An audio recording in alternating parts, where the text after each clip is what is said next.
各位同工早晨，我係嚟自天主教領導學校嘅 Miss Yiu，咁我主要係教英文科啦，同埋 ICT 科嘅。咁今日咧，我會同大家講，同大家分享啦，我哋校本一啲嘅例子啦，點樣係引入ChatGPT 咧喺英文科裏邊咧去輔助學生咧佢哋嘅學習。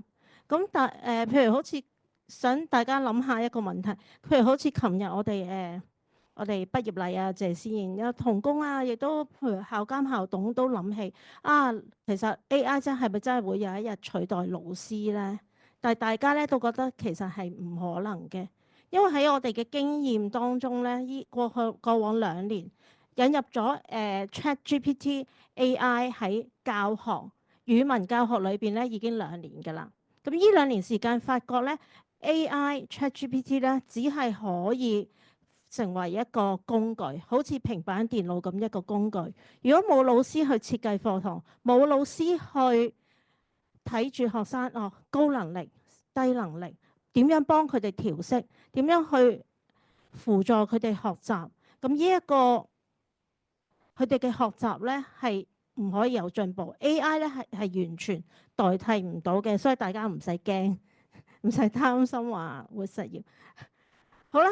個人化學習方面咧，我哋其實會睇到啦。ChatGPT 喺過往2年咧，喺課室又或者同學喺屋企嘅使用咧，其實咧係幫助到咧同學咧去照顧佢哋嘅個別需要，照顧個別嘅需要啦。咁一陣會講到一啲實際嘅例子嘅，同埋即刻俾到回饋啦、動機啦，小朋友去學習。同埋會幫佢哋咧係點樣去明辨是非嘅能力啦，去提升佢哋明辨是非能力。咦？可能有啲同工會有個 question mark，就係話：咦 ChatGPT 唔係可以直接俾答案佢哋嘅咩？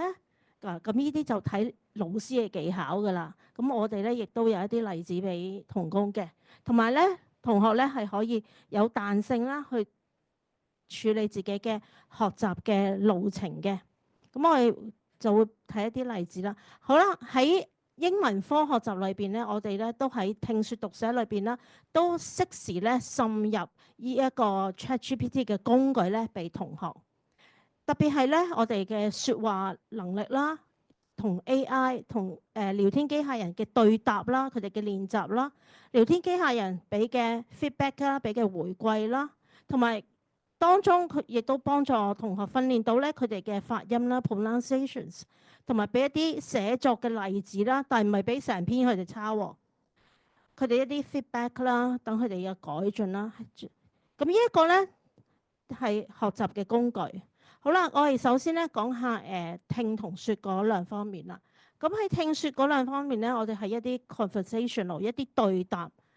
同 ChatGPT 個機械人咧有即時對答嘅，咁可以咧幫助到同學咧去照顧翻佢哋自己嘅需要啦。嗱，呢一個咧我哋係有用一個聊天機械人嘅平台。咁呢一個係點樣咧？譬如好似一啲嘅 speaking，例如 TSA 啊，又或者校本嘅speaking 嘅練習。好多時呢啲可能大家都好熟悉啦，有 mind map 啊，有一個又或者四格嘅圖啊，要同學講翻個故事出嚟嘅。咁我哋通常咧會有啲 guided questions 俾同學嘅。咁呢一個咧，好啦，我哋可以諗下啊，其實我哋平日俾紙本同學去練習，一個學期練習到幾多次咧？考試前練習，以前最興㗎啦。考試前我哋好急練習1-2次，咁就考試㗎咯。但係其實對於小朋友足唔足夠咧？叻嘅同學足夠，比較弱嘅學生咧，其實係要反覆練習。咁呢一樣咧係絕對唔足夠。咁但係咧有咗呢一個Chatbot 咧，我哋咧就其實可以每隔2日就請同學練一次，甚至乎更勤力嘅。我哋同學試過啦，比較簡單要佢哋讀句子，一個簡單嘅 story， 15分鐘已經做完，係每日俾佢哋做呢個 speaking 練習。咁你話咁咩時間？其實呢個唔需要課堂時間。以前練 speaking，佢哋要出嚟，佢哋同學要行出嚟喺同學面前 present 或者對住老師，咁呢啲就要用咗課堂時間啦。但係呢一個呢，係佢哋同學呢喺屋企用自己嘅時間去做練習，因為真係有一個聊天機械人呢同佢對答，會就住呢同學所講嘅內容啦。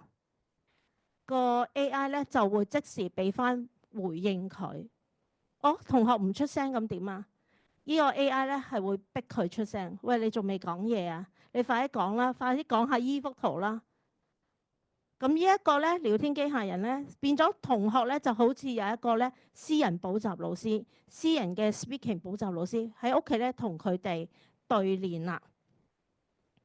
咁呢一度咧就可以喺呢一個方面咧。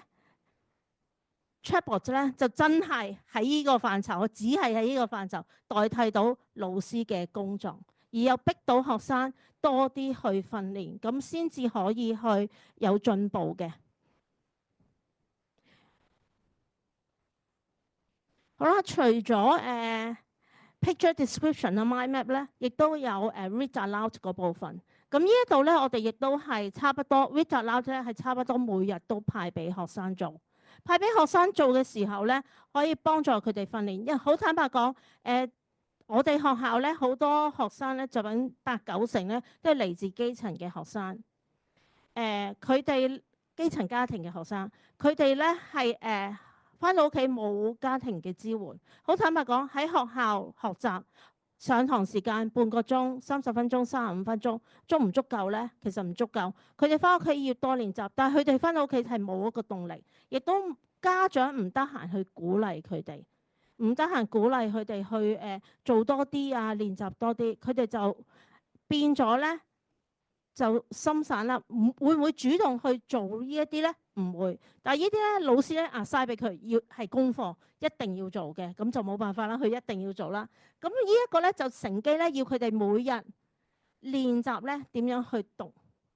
咁呢啲咧就即刻咧俾到同學仔睇咧，哦，紅色字我係讀錯嘅。綠色字先啱嘅，而隔離嗰度咧，星星嗰度咧就話俾佢聽，哦 accuracy、pronunciations 呢一啲，全部有幾多分，即時見到。讀錯嗰啲字咧，就會逼佢咧，真係逼㗎，逼同學咧要再讀多一次，咁先可以完成成個 task。咁呢一個咧就變相咧，同學可以真係咧每日返去練，而老師咧亦都可以監察得到啦。因為譬如好似以前咁，我就咁派張工作紙俾佢翻去，嗱，你要讀啊，就算寫埋家課冊，一定要朗讀1次、朗讀2次，翻嚟佢係話俾你聽朗讀咗啊，但係我冇證據。咁呢一個 Chatbot 嘅平台咧，就可以俾到證據我哋老師睇啦，同埋老師咧可以即時睇到咧全班20幾個同學佢哋嘅 performance 係表現啦，係點，邊啲字咧佢需要再強化嘅。咁到另一日啦，我咪可以設計一啲嘅 passage， 可能係針對翻依啲嘅字設計俾佢再讀咯。咁呢一個咧就係幫助同學咧去訓練speaking 啦同埋 listening 嘅技巧嘅。咁除此頭先啲星星啊嘅分數之外咧，咁我哋亦都老師係可以點啊？可以聽翻咧同學講過啲乜嘢，講過嘅practice 嘅內容啦。咁呢啲可能話我每日要聽20幾個，唔係。你對有信心比較強嘅同學咧，其實我哋可以唔使聽，就咁睇呢個 Chatbot 咧，俾同學嘅 comments。弱嘅同學咧，老師就一定有興趣睇，同埋一定要聽翻佢講過啲乜嘢，咁先至可以幫到咧弱嘅同學咧，再去加強翻佢哋 speaking 嘅技能啦。咁右手邊咧就會見到一啲嘅 comments 啦，俾翻同學啦同埋老師嘅。好啦，除咗聽説方面咧，咁我哋喺平時學文法啦，學 grammar 啦、閱讀啦、writing 啦，咁我哋咧亦都有一個咧校本嘅 AI 聊天室。咁呢一個咧係學校咧特登咧去裝設咧俾學生去學習用嘅。咁唔係坊間咧一啲嘅隨便我哋可以喺手機啊或者 iPad 嗰度咧係下載落嚟嘅一個 app 嚟嘅。咁呢一個有咩好處咧？就係咧，首先最大好處最吸引咧就係同學講咩我都睇到晒。咁同學咧，但係咧呢一個咧係一個學習工具，我引入咗喺課堂，佢哋學習嘅過程咧，佢哋係一定要用。因為我會睇下喺適當嘅時候叫佢哋用嘅時候咧，會睇下佢哋有冇好好善用呢一個工具。老師係會 check 嘅。咁 so far 咧到依家咧都冇出現過咩不恰當言辭啊嗰啲問題嘅，因為佢哋都知係老師會睇嘅。咁同埋咧，我哋設定咧係以每一個單元啦，譬如呢個每一個單元咧，我就開一個 chat room 啦。譬如呢個 China and Hong Kong 講關於中國啊同埋香港一啲名勝啊、文化啊、飲食啊。咁佢喺個 chat room 裏邊咧，老師咧設定咗個 chat room 係一定要講啲咩資料嘅。咁同學就喺嗰個 chat room 裏邊咧就可以同個聊天機械人咧就對答啦，講關於中國香港嘅飲食啊、文化啊、名勝景點啊等等。咁佢就唔講其他嘢，講唔到其他嘢，因為咧個 ChatGPT 個聊天機械人咧唔會俾佢咧帶離開啫，一定會同佢講翻嗰樣嘢。如果同學講咗第二樣嘢嘅，個聊天機械人會提佢：你唔係講呢啲喎，我唔會再同你講噶啦，你講翻咩啦咁樣。咁呢度咧，譬如一個 review writing 啦，一個做調查啦，講關於films 啦、睇戲啦等等。咁呢啲咧，我哋係以一個一個每一個單元每個內容嘅形式咧，去設定個 chat room 嘅。嗱，咁但係你可能會有個疑惑，咦？咁呢個 ChatGPT 佢所提供嘅資料係咪可信性㗎？係咪信得過㗎？咁我哋之前設定呢一個 ChatGPT 同埋使用嘅時候，都會質疑咁佢嘅 source 喺邊度嚟咧？啲資料嘅 source 喺邊度嚟咧？咁譬如好似同一啲瀏覽器，譬如 Google，我哋喺 Google 揾資料。其實揾好多網站可能都係關於譬如頭先講到 films，關於邊啲戲係比較出名，佢嘅 film reviews 嗰啲又點樣啊？譬如唔同嘅網站，我喺 Google 揾唔同嘅網站資料，其實嗰啲又信唔信得過呢？即係我哋會有咁嘅問號。咁嗰啲網站究竟邊個係信得過？同學喺網站嗰度攞資料，又係咪啱嘅呢？咁呢一度咧，其實咧就老師要做少少功夫啦。譬如頭先關於 themes，我舉例關於 themes，我只係限制同學係揾關於一啲嘅驚險啊、detectives 啊，又或者侏羅紀啊嗰啲電影嗰類型，我唔知咩類型咧，嗰類型嘅電影。暴力嗰啲一定唔可以揾嘅。咁呢度咧，我就可以咧自己咧係幫個 chat room 咧設定個 knowledge base 一個資料庫。咁呢個資料庫咧其實好簡單嘅啫。譬如我只係限制佢喺一系列侏羅紀嘅電影裏邊咧揾資料嘅啫。舉例我自己限制佢咁樣。咁我就將侏羅紀電影所有嘅一系列嘅電影嘅資料，我想同學揾嘅資料咧，擺晒喺一個 PDF file 嗰度，而知道咧，然後咧就 upload 咧去呢一個 knowledge base。咁我 chat room 咧就只係咧喺我呢一個 PDF file 咧嗰度攞資料。咁呢一個咧變咗咧，同學就覺得俾佢哋有一個地方俾佢哋周圍揾資料。其實我背後咧就限制咗佢哋唔可以揾一啲即係始終有啲曳曳嘅同學揾一啲武力啊、暴力啊、比較不適宜小學生睇嘅資料啦。咁呢一個咧就限制咗同學嘅。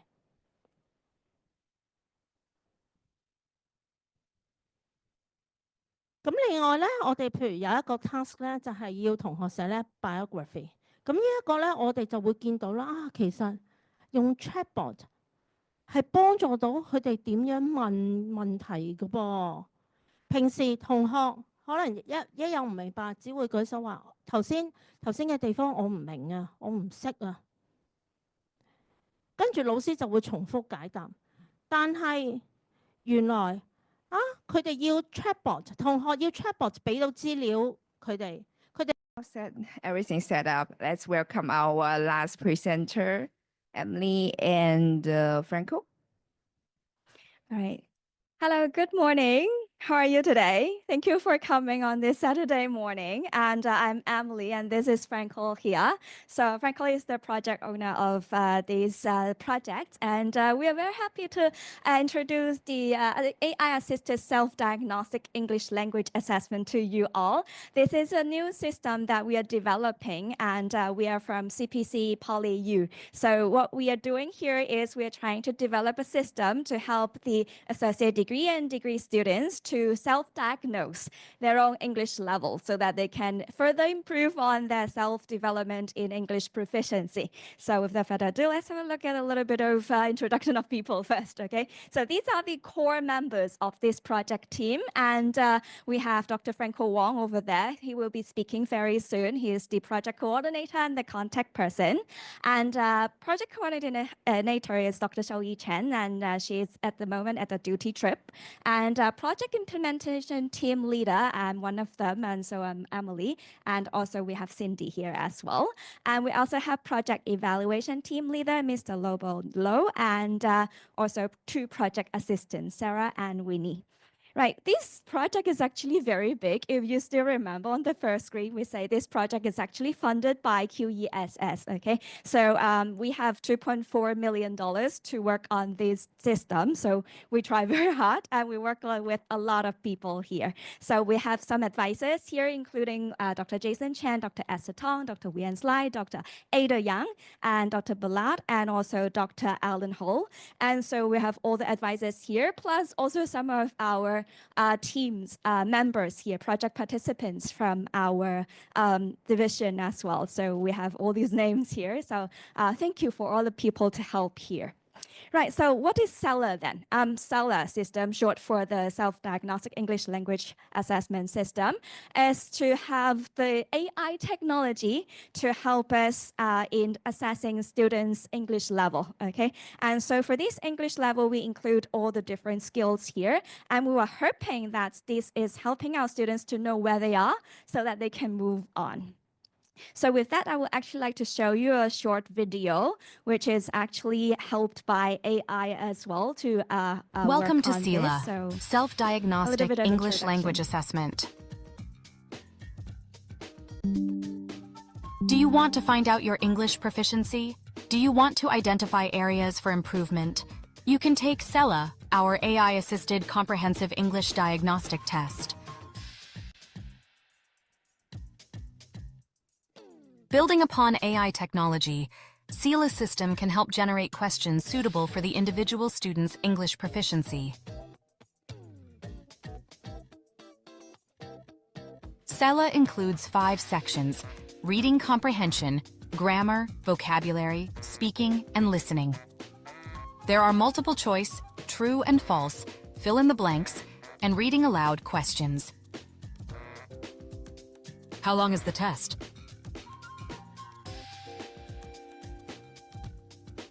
The duration of the test is around 60 minutes.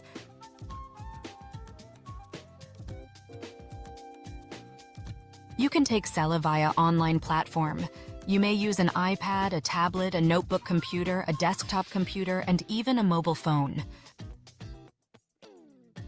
To do the online SELA test, you need the following equipment: a computer or a tablet with a stable internet connection, a sound card in your computer device, and headphones for the listening section.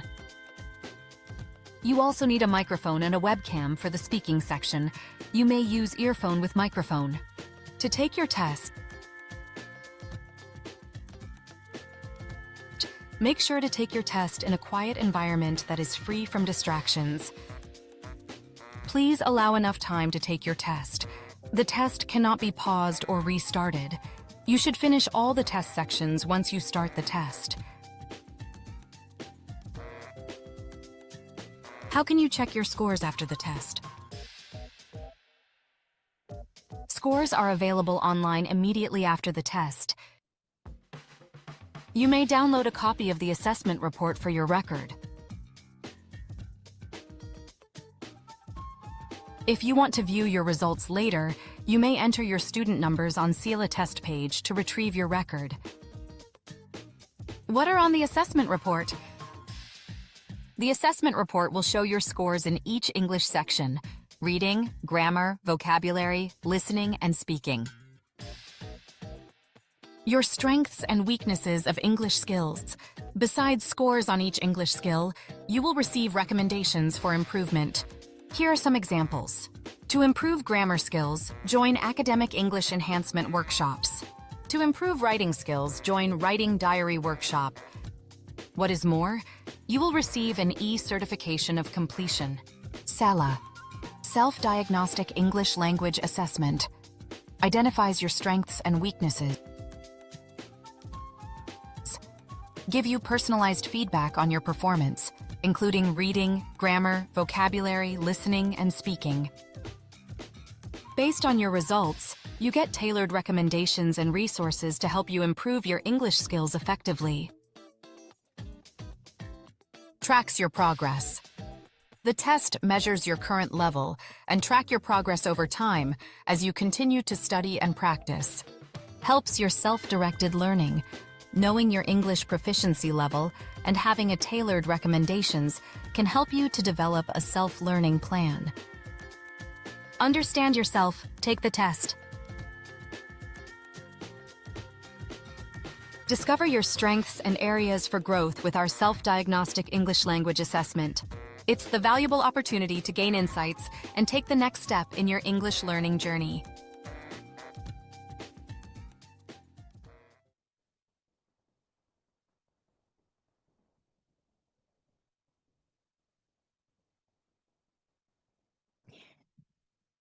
Right, so just now you had a very brief introduction of the system, and you briefly know overall what the system is about. We are adopting generative AI to help us, and it will be in the adaptive mode. That means the AI is actually helping us behind the system to make sure that the students are checked according to the level and also with recommendations of what they can do later on. It's for degree and sub-degree students, and there are 5 components as mentioned in the video: reading, vocabulary, listening, grammar, and oral. So coming to the literature review, and I'll hand it over to Franco to explain to us a little bit about what is behind for the thinking then. Thank you. So morning, everybody over here. My name is Franco, and it's my pleasure to be sharing with everybody over here about our AI generated or related project that we've been actually launching from 2024 till 2027.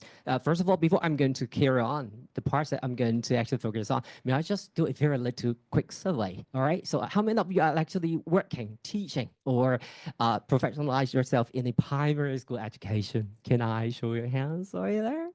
And how many of you are actually working for high school, secondary school, or above? Yeah.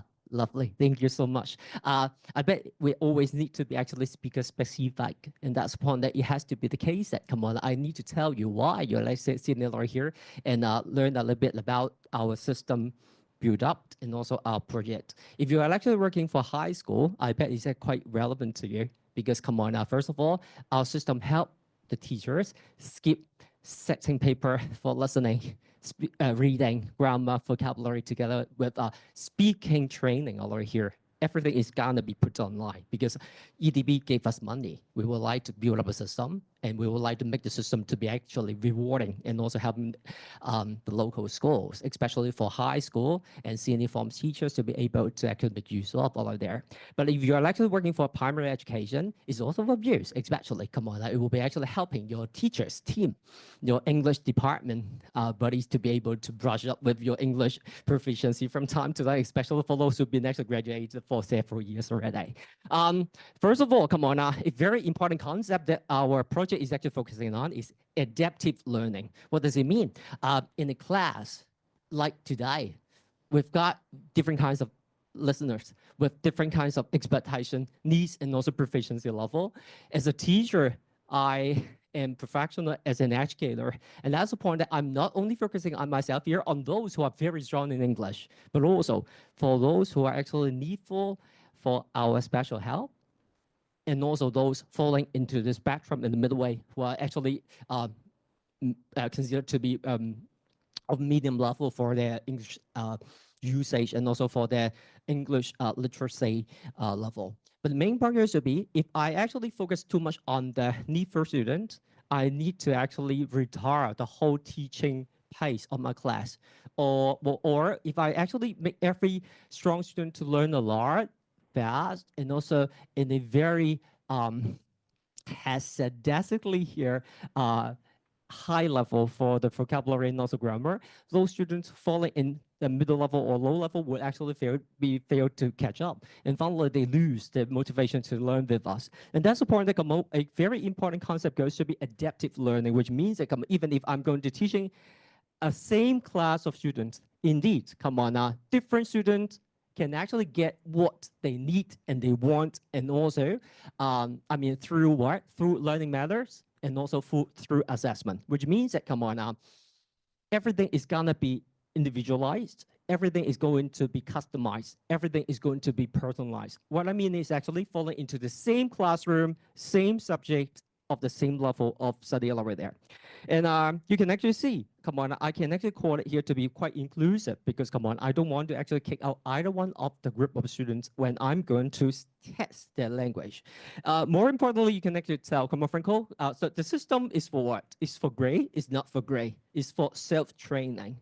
Because the main purpose to become nowadays, we are no longer actually falling to too much paperback exercises of practice books. So from time to time, we would like to actually offer a platform for students to log in with your school student account and also password, and they are going to actually choose the module they would like to actually test their ability and also the competence in a particular English level when from time to time, free of charge. And that's actually what we like to tell. So what we use AI is, everything is going to be real time.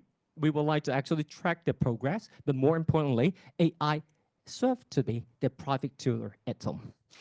Lastly, of course, when we are actually using AI for English language assessment, data privacy is going to be an issue. For example, we are going to gather a lot of students' English results concerning their grammar or concerning their listening or speaking test. And that's the point that, if we are not going to actually get the consent from them and publish a paper, or even, if we are going to invite different schools to join us to, we give you free account to get access to our system, it might be actually the case that we are going to actually understand how's going on with your school student performance in a particular English level, in a particular English component.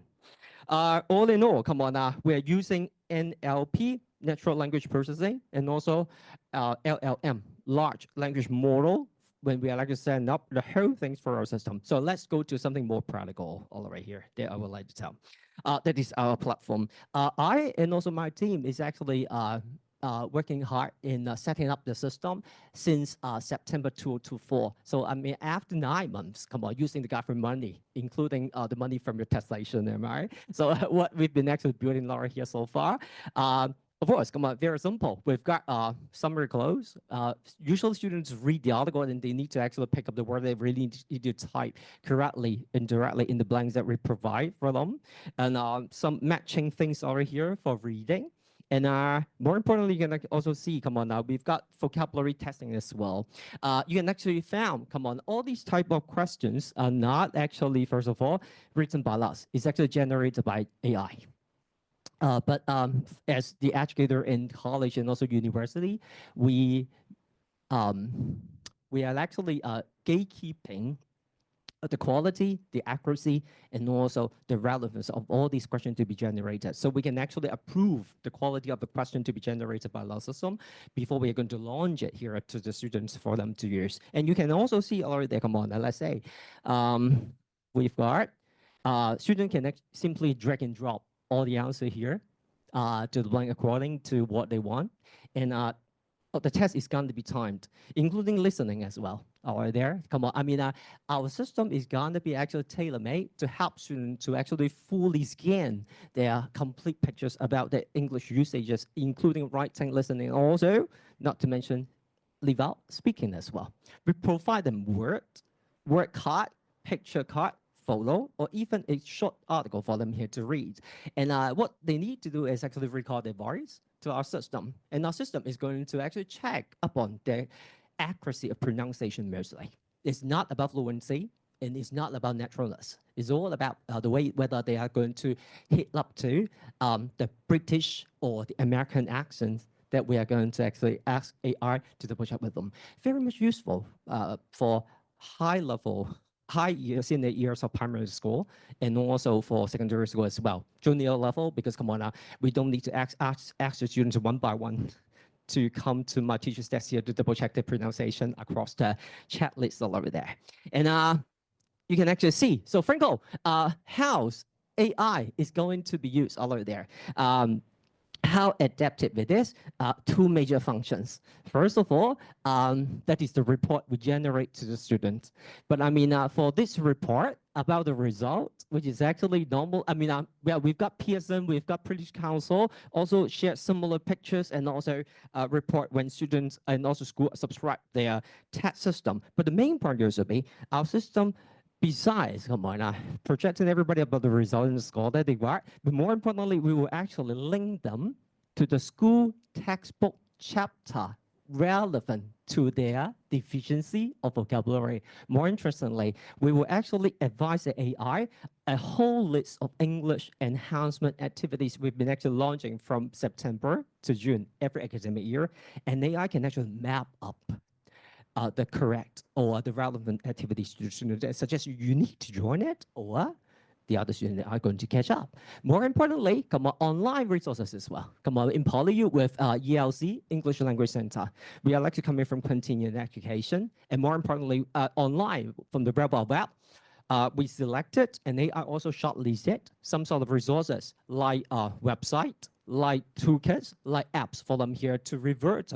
So let's say, if AI found the student was not actually doing quite well for the oral, we will actually direct them to the correct word list for them to do some more drilling. And more interestingly, AI will also generate exercise, worksheets, and also videos to reteach what the student cannot do.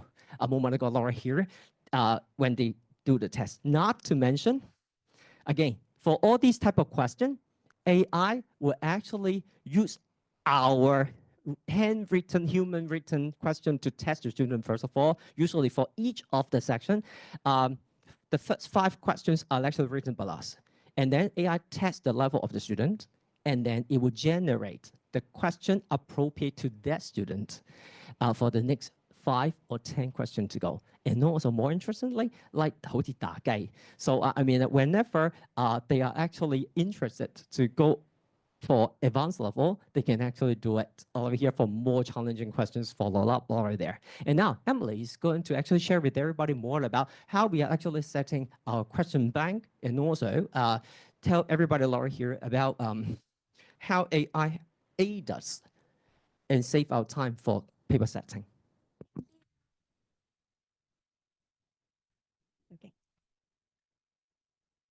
Right, so just now you've actually seen some of the screen capture of the system, the actual question there already. So we're just trying to explain a little bit how we actually make the AI learn what we want them to do first, okay? So we actually thought about what questions to set, and we're thinking about firstly about the benchmarking. That means we actually look at so many different international standards of the English assessment first. So and on the screen, you see a lot here, okay? We'll also take into account of what the students are doing here in Hong Kong as well, the DSE, okay? So, so all the frameworks are here, and we look at all of them and see how we would like to have the levels done in the system.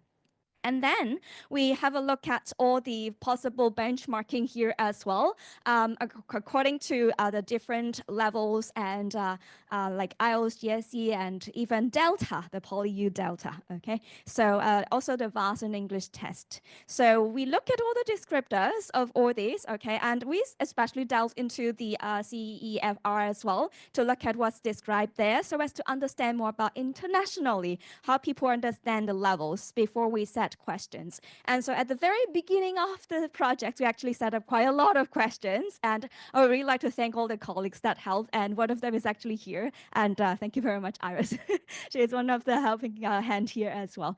And then we also have moderation of questions. And then we write instructions for the Blackboard. Blackboard is actually the LLM that we are using in our college. And then we also design the analytical report, certificate, etc., so as to fit into the system so that it knows what the frameworks we're using, what kind of interface we would like it to display, and we want to map the learning resources as well as said by Franco just now. We have quite a lot of resources in our college, and so we would like to make sure the system knows all these things as well. And we're about to do the pilot run of the system very soon.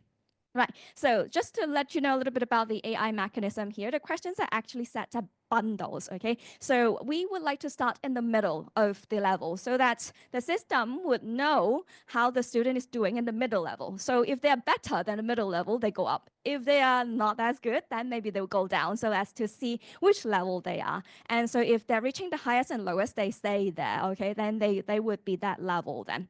And we have internal moderation and external moderation. So that means we cross-check the initial batch of the questions, okay, within ourselves, and also we hand over to the external parties to have a look as well. We focus on accuracy and also the level of difficulty and the time for completion, meaning that we're trying to picture and see whether students are able to finish it with reasonable time, okay? So this is the moderation. And the test would be about 60 to 90 minutes, and we've had these sections here. And before the test, we'd like them to give us a little bit of details about them so that we know who they are. And after the test, they will tell us a little bit about their experience there. So the question types, we actually had a look at that just now already.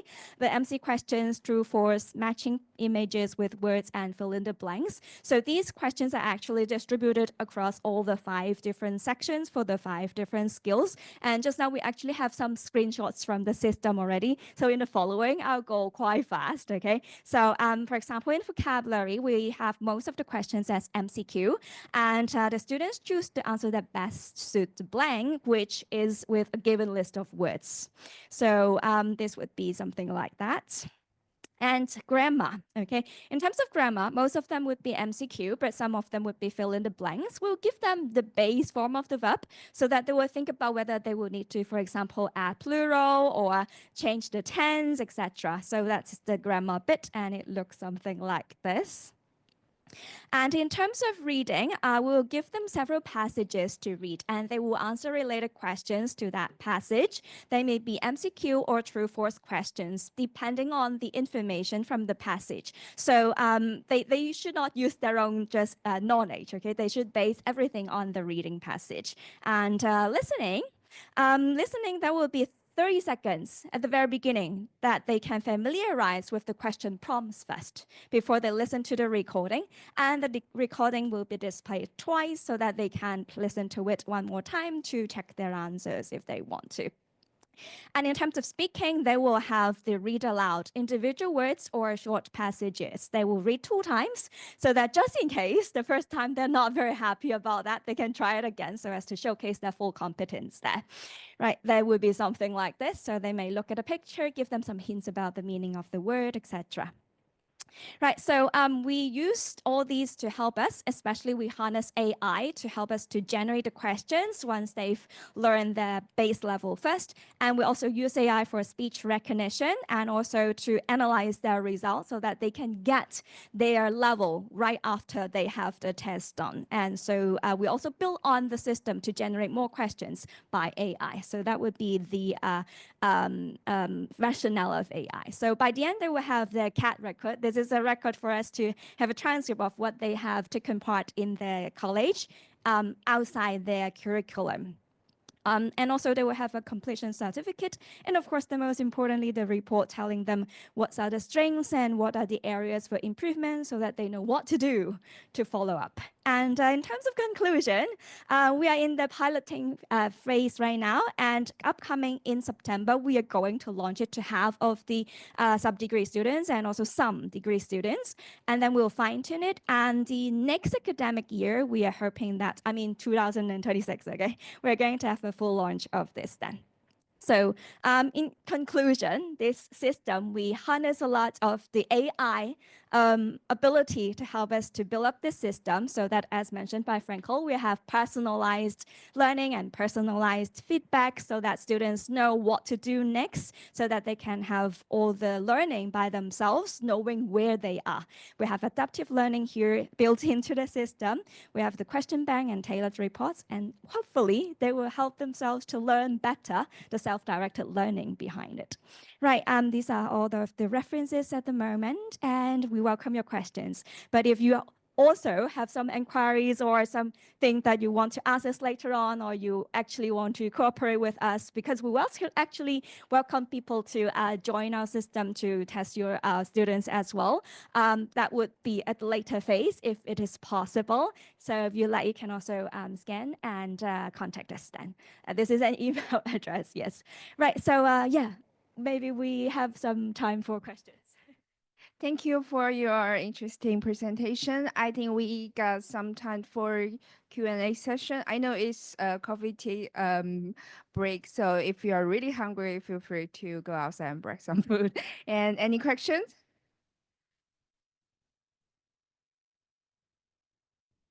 Thank you for the presentation. You mentioned about the paper setting stuff. Can you demonstrate a little bit?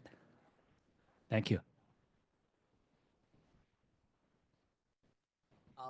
This is actually the way that how we train AI to do it. First of all, come on, our subject team, our project team have been actually setting around 80 questions per each of the sections. And then we fit it into our AI system and teach the AI system to set the question according to the style, format, and also difficulty level in order to actually generate more up-to-date questions for our students. And more importantly, come on, is actually the system in a way that more students, more test takers are actually taking our test and assessment. And the system is going to be more affluent and also professional in generating the questions here one by one on the list. Of course, once again, we're now falling into a pilot run. So that's the point that, come on, the question to be generated by AI is not actually in the paramount. But yeah, if interested, just let us know. We can actually give you a trial account here to have a look into the questions that we ask AI to generate together with the questions that we human wrote in our preparatory phase. But to our expectation, more than 2,000 questions could actually be generated per each semester for our students to use. And after one term, we will actually do away all these group of questions and try to actually ask AI to generate another batch of questions for us to use. This system is not actually for grade. This system is not actually for a transcript of result or GPA. This system is actually for students to actually try to monitor their English level from time to time. And also, more importantly, for them to gear off their own self-English learning capacity at their rest time. But in general speaking, exactly, we set question, we train AI, we try to actually approve AI or disapprove AI according to the quality of question before we are going to move on to use the set of questions that we guys are going to import in the system. Thank you for your question. Yeah, no question? Okay, I think that concludes our session here. Thank you, everyone. Thank you.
Good afternoon, everyone. Welcome to this session. I'm session chair Mei Mei.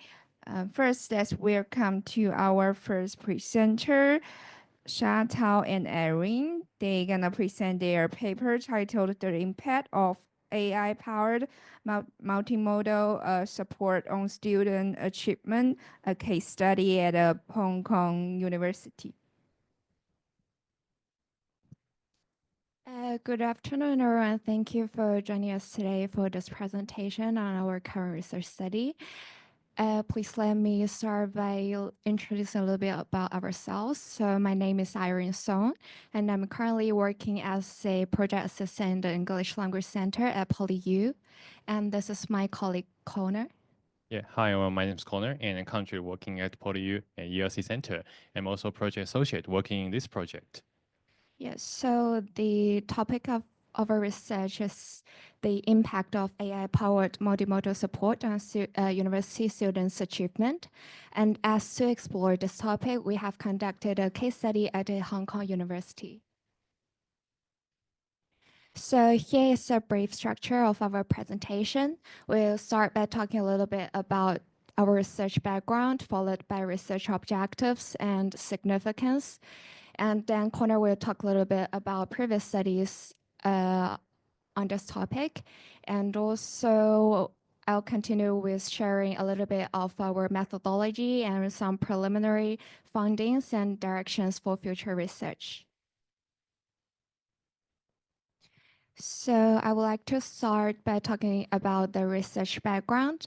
As being language educators, I believe we have most of us have been aware that in the 21st century, language education has been greatly affected by artificial intelligence, AI, and also multimodality. And to be more specific, as being both a social and semiotic system itself, language tends to encourage multimodal forms of expression like images, text, gestures, and etc. And integrating these multimodalities in language learning can offer students with wider views of communication in an academic context.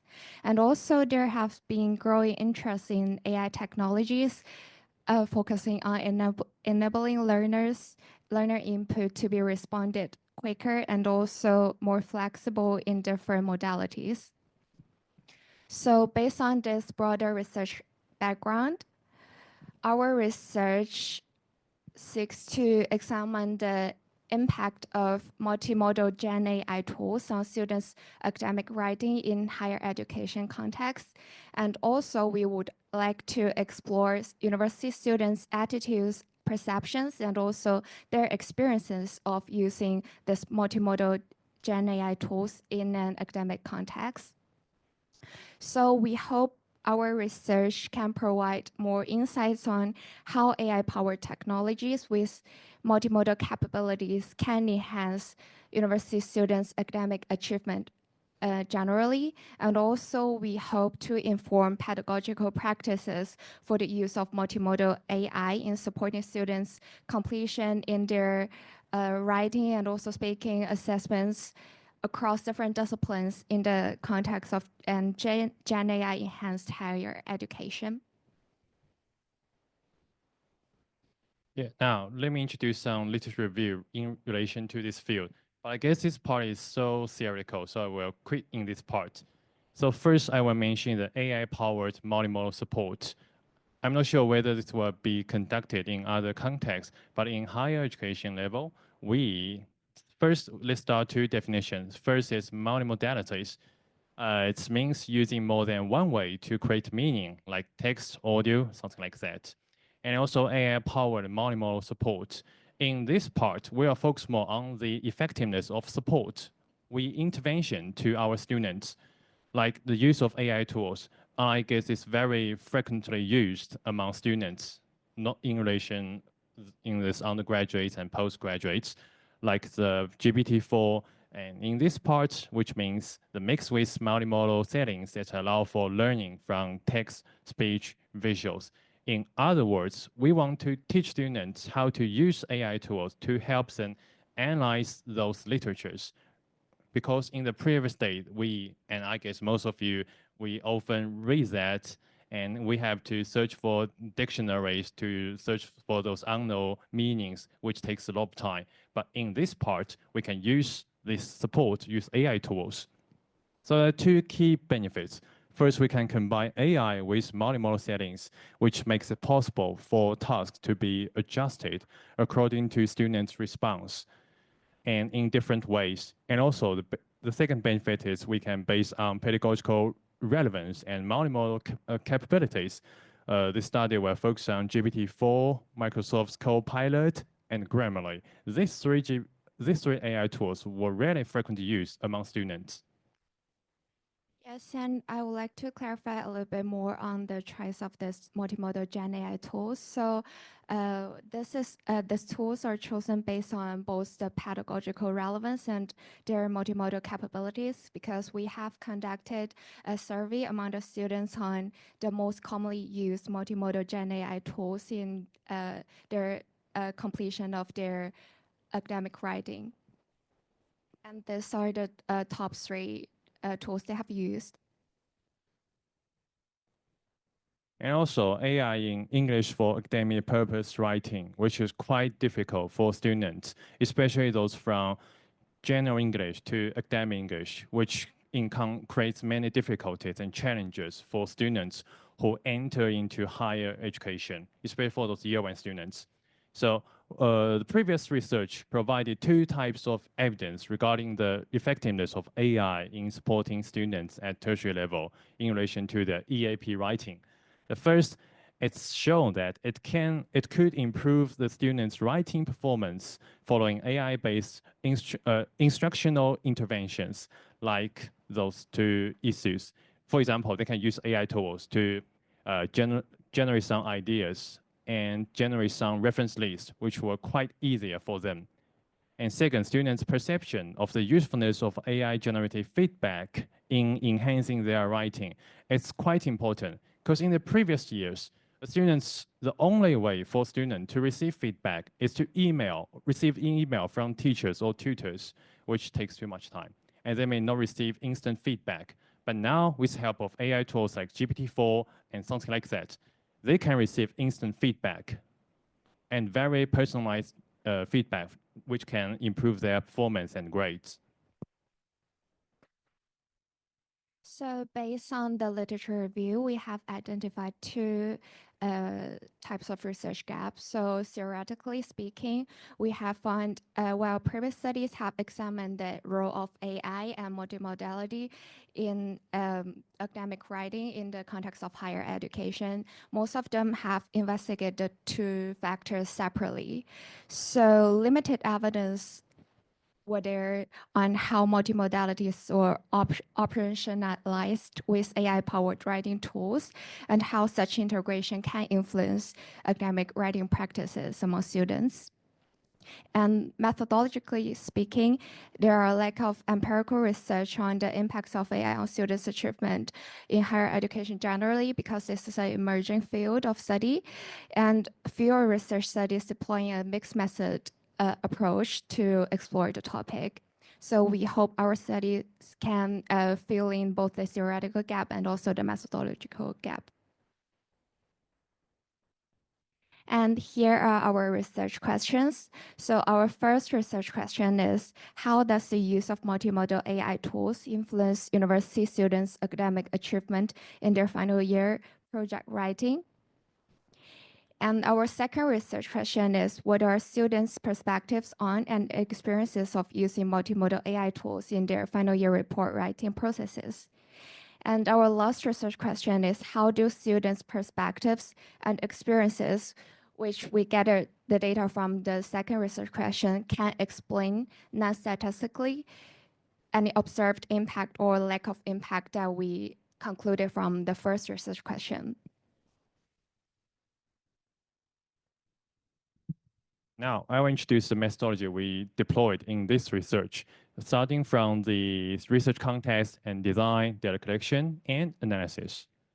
So first, research context. The study was conducted in a public-funded university in Hong Kong and ranked 54th within the QS World Rankings, and English is the medium of instruction, of course.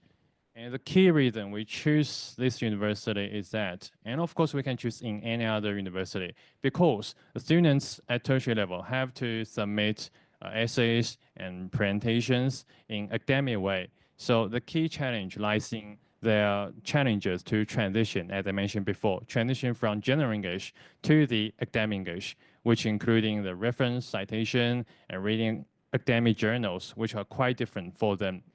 So we are quite interested in the effectiveness of the use of AI and their experience of using AI during their essay writing. So we chose this research context, especially students at undergraduate level from disciplinary backgrounds. And as we mentioned before, the key research gap lies in the lack of research deploying mixed methods approach. In order to address the lacuna, we just choose this type of approach. And here's our sequential. We start from data collection, of course, a survey, which was used to measure students' achievements across disciplines at 2 time points. First, the end of semester 1 and the end of semester 2 in an academic year. And the key purpose of using this survey was to measure their achievements and their perceptions towards the using of AI tools. And in order to explore their real experience and questions when using AI, we conducted the follow-up interview, the semi-structured interview, to see their challenges and their experience and their suggestions when using AI. And for data analysis, for the quantitative part, we have conducted a paired samples t-test to test whether the mean difference in students' achievement from the time point 1 to time point 2 was statistically significant. And for qualitative section, we first conducted transcription on the interview scripts, and then we conducted a semantic analysis to identify any recurring themes and patterns in the students' feedback, and followed by a 3-layered coding processes, which includes open coding, selective coding, and EXO coding. And finally, we conducted selective translation because the interviews were conducted in the students' mother tongue, which included Mandarin, Cantonese, and also English.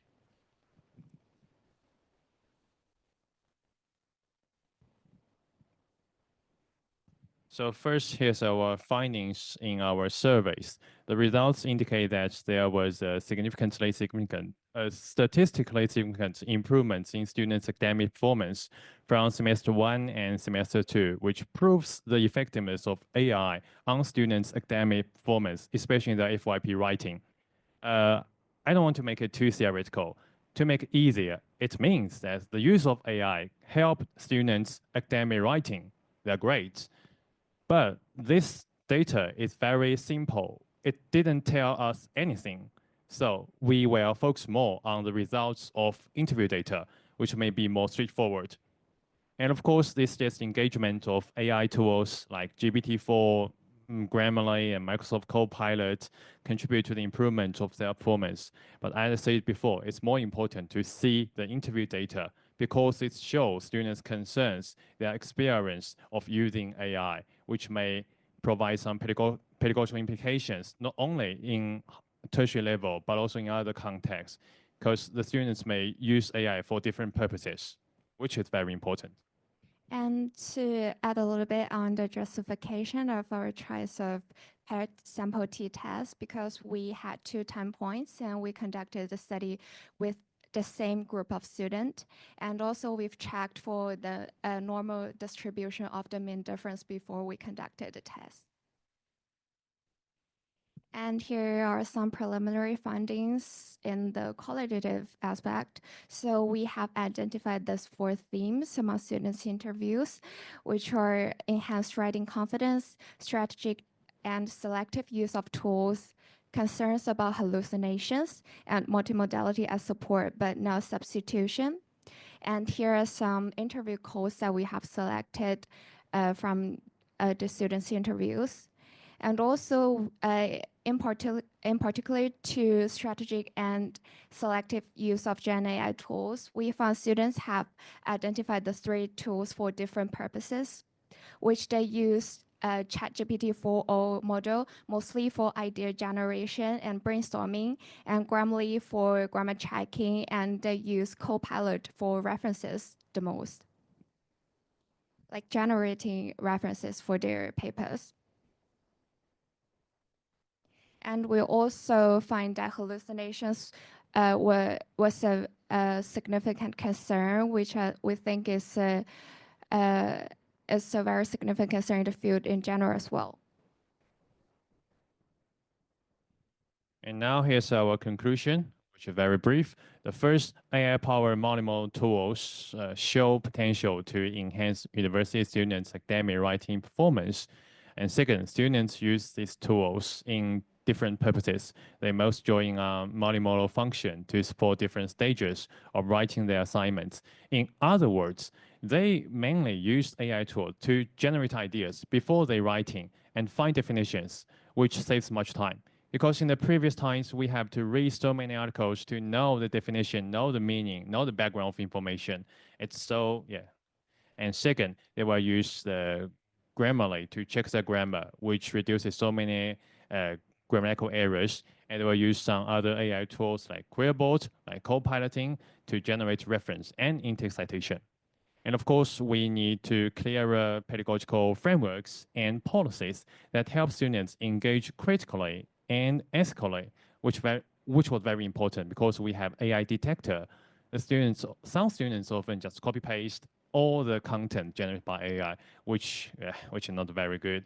So with multimodal AI in academic writing. And for the directions of our future research, so first we think we can investigate on how students from different disciplines engage with multimodal AI tools differently in the future. Because our study included students, engineering students and students from the nursing department and logistics department, but we haven't looked into how they responded differently, like for different subjects, different disciplines. And also we would like to explore more on the longitudinal impact of multimodal Gen AI tools on students' academic achievement.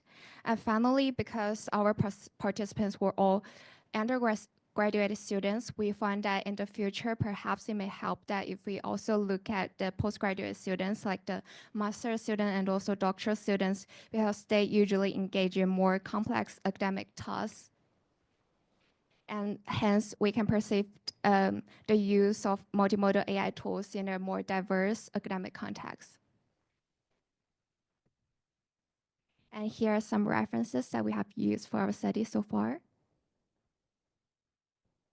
And thank you so much for listening. Thank you so much for your wonderful presentation and good time management. And I think we got 10 minutes for Q&A session now. Any questions?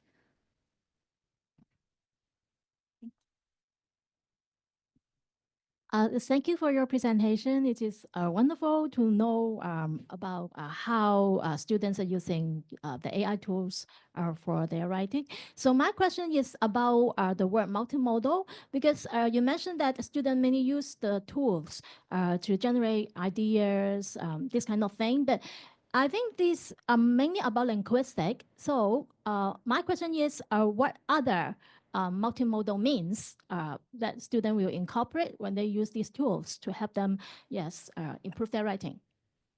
Because in tertiary level, we will let students to do the presentation, do the short videos, and they can use AI to help them complete that. So this means multimodal. And we can use also AI tool to generate text, content, and do the form the video itself. So it saves much time. My question. So because your research question is about project writing, so do you mean that the student need to, in the project writing, they need to create videos or something like that? Not quite, because we are assessing their use of multimodal Gen AI tools in their academic writing. So most of the students, our participants, they have used these tools in their writing, and we were comparing their scores like pre-test, post-test before they use these tools and after using these tools? Right. So, I keep want to know more about how the student use the multimodal capacity of these tools to improve their writing. Yes, besides linguistic. Yes, so we have also wanted to learn more about their experiences and their perceptions on using this multimodal AI tools. So that's why we conducted the qualitative semi-structured interviews with them. And during the interviews, we found that most of them said they have used ChatGPT for idea generation and brainstorming, and also they use the Copilot for some of their presentations and also reference generation. And for Grammarly, they have used that for grammar checking the most. Yeah. So is it right to say that they mainly use the linguistic capacity of these multimodal tools to help them improve their writing? Okay, sorry, I think I got what you mean. Yeah. Yeah. Because some, I think this quite depends on their disciplines. Because there were some engineer students, they identified that they have used ChatGPT to help them like draw images and pictures, like in using this to identify some of their academic content. Because I'm not an engineer student, but I have seen their examples of using this to generate pictures that to facilitate their understanding on a concept. Okay, thank you. Oh, yeah, I want to make some, yeah.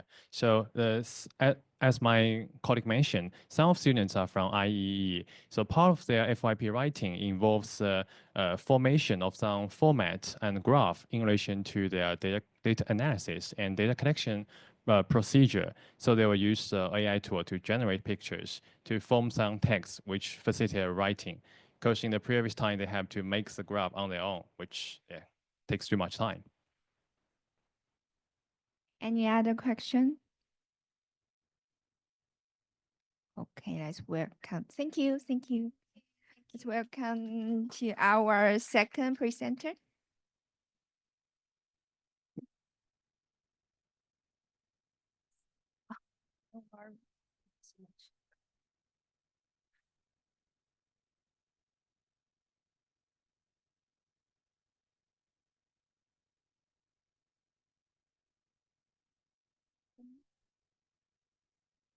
Welcome to our second presenter, Shikun.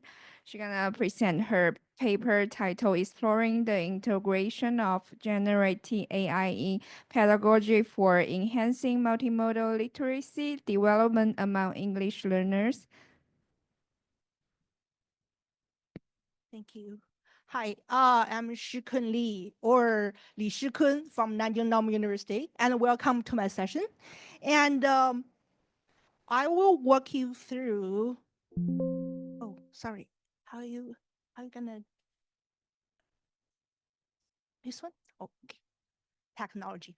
I will walk you through the social cultural background of its studies, research questions, methodologies, results, and discussions. Well, nowadays, multimodal literacy is not a new term, because in the old days, literacies were confined to reading and writing. But currently, literacy is no longer regarding the ability to read and write in the model cultural settings. The barriers between classroom and social medias have been broken. Students are immersed in social medias, videos, AI-generated contents, which recalls our pedagogy to evolve to meet those new semiotical landscapes. The contemporary communication is inherently multimodal. By realizing that, our pedagogy innovations really need to cater to the needs of language learners situated in the contemporary communication environment. But before we jump into research questions, we want to make some key concepts clearly. What is multimodal literacy? Multimodal literacies involve knowing how to engage effectively with multimodal tasks, both in critically interpreting the meaning they convey and creatively produce multimodal artifacts. It's way beyond visual literacy. It's intentionally integrations, which ask students to strategically combine or select most together to construct meanings. However, there are concerns regarding emergence in irrelevant studies concerning how we can assess the multimodal works students submitted. Therefore, I raised two research questions. The first one is, through a series of learning texts, what evidence indicates the development of English learners' multimodal literacy? And how did English learners' perception of this innovative pedagogy change over a semester? I also use case studies to capture the complex interactions between learning task and student development. We have 3 participants. They are all first-year non-English major learners. Their majors in STEM, mechanical engineers, which is very typical STEM learners. Actually, I use 6 learning tasks, which runs for a year as learning interventions. However, the spring semester ending in this early July, I didn't have time to code and transcribe all the data. So the result I'm presenting here is based on what we have in fall 2024, which is the last semester. Last semesters, we have 3 learning task outcomes and pre and post surveys, which is a knowledge survey. It has part of the Likert skills, which assess learners' perception or attitude towards internet memes, but that's not the point for this studies. A huge part of the survey contents has trying to assess the comprehension of multimodal tasks. And also we have learning reflections along with each assignment and 2 semi-structured interviews. Oh, sorry. After 2 rounds of thematic codings, before I jump into I'm sorry for the before I jump into the result, I want to talk a little more about the teaching designs. So I already said that we use learning task as a new way to help students facilitate their multimodal literacies. And in 2024, fall 2024, we have 3 tasks in sequence. The first one, we didn't explain anything. That task is implemented at the very beginning of the semesters. We asked them to interpret the memes. And then in the middle of the semesters, we asked them to compose a meme. And the very last, we provide another genre of multimodal task, which is a digital news. In between tasks, we explicit teach students what multimodal literacy is, how modes can work together to create meanings. So let's take a very quick look at text 1. So this is initially implemented at the very beginning of the semesters. We ask students to summarize the contents of the memes and provide their own interpretations. Since we didn't explain anything to them, we're providing some guiding questions for them to confirm their ideas.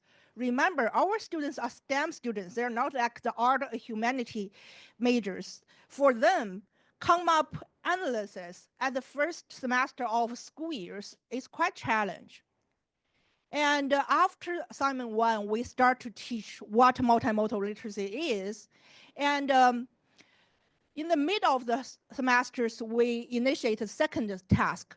In the second task, as I said, we invite students to create their own meme. We provided 5 templates, but students have freedom to choose their own template. They are not confined to use them one. They can embed whatever they want, and but they have to justify. This is not only a meme creations. I also allow them to turn in a reflection to tell me why they chose this template and how they're gonna use this template to convey the memes or the humors. After assignment 2, we dug deep into the multimodal literacy communications. And we're talking about how the text and visual work together, how they're gonna build the contrast. And we're talking about what kind of effective analysis is. We also invite students to think, will the meaning of the meme change if the character were changed? So those are just examples of our teaching about multimodal communications. And close to the end of the fall semesters, we initiated the last task, which asked students to analyze the digital news. We didn't choose a meme again because we don't want students to think about multimodal text only equals memes. We want to know that there's types of different genres of multimodal text outside there. Again, we're providing some guiding questions for them to think and reflect. Maybe the test is quite small, but on the assignments, this part is larger. So you know it's not only a picture, it has the words and pictures together. What we did in the spring semester is quite different, because in the fall, we prepare students some basic knowledge of what multimodal literacy is, what modes are, how they're gonna work together. So in the spring, we have another 3 generative AI integrated learning tasks. First of all, we ask students to work with AI to come up with how to improve their vocabulary learnings, and they have to compose an individualized learning plan based on it. And for second one, we ask them to work with AI to do a writing task. But what was mentioned, what was attention is, it's not just giving them a topic saying, oh, write this with AI. We actually choose a video that is close to these writing topics and ask them to, first of all, working with AI, analyze this video, and then embed the analysis into your final writings. You have to see how AI gonna facilitate your multimodal task analysis. So that's why this part is quite different from what we have seen or heard about AI collaborative writings. And for the last one, and also its approach to the end of the semester, we ask students to do a digital narrative, digital stories. After that, we ask, this part, if we had time, I'm gonna show you the steps we gave to students for them to do the final test. Because of time constraint, at first I thought I could ask students to evaluate their videos with AI, but it's close to the end of the semesters, we don't have time, so we only gave them a self-evaluations. That's, if I have a chance to do it again, I would definitely ask students to evaluate their work with AI and ask them to do the self-evaluation after all 3 steps. So that's something I feel is not perfect. Well, these 3 tests, test 4 and 5, 6, were happening in spring semesters, were sequenced to reflect learners' growing fluency in communicating with AI. One thing to keep in mind is, in the spring semester, which is this semester's, we teach students how to compose effective prompt during or among tasks. We are not only asking them to do text. Every they finish one task, I'm going to teach them how to use the effective prompt to finish one task, and then I give them another task. So that's what happened in spring. But unfortunately, we didn't finish coding everything we collected in the spring semester. In China, in mainland China, our spring semester ends in early July. So it's a couple days before that. So we only have the test. But probably maybe next presentation, I will show it to you. So the result here is based on the data we have in 2024. Let's start starting with Dudu. On her survey, she self-identifies as she has a basic digital literacy, and she's a fiction reader. She adores text, love visuals. Her English proficiency level is the lowest among 3 students. And her first assignment, the meme analysis, without any explanations, is a plain depiction of the picture and given less thought to the most collaborations. She just talk what happens on the memes. And for her second assignment, something surprising happened. Let's take a look at her performance in the second meme composition. Keep in mind, Dudu is not a Christian, but she chose a Christian-themed humor, which is quite interesting. In the interview, I asked her, why did you choose this meme? She said, well, it's powerful. I think this guy is more successful than others because everybody was kneeling around them.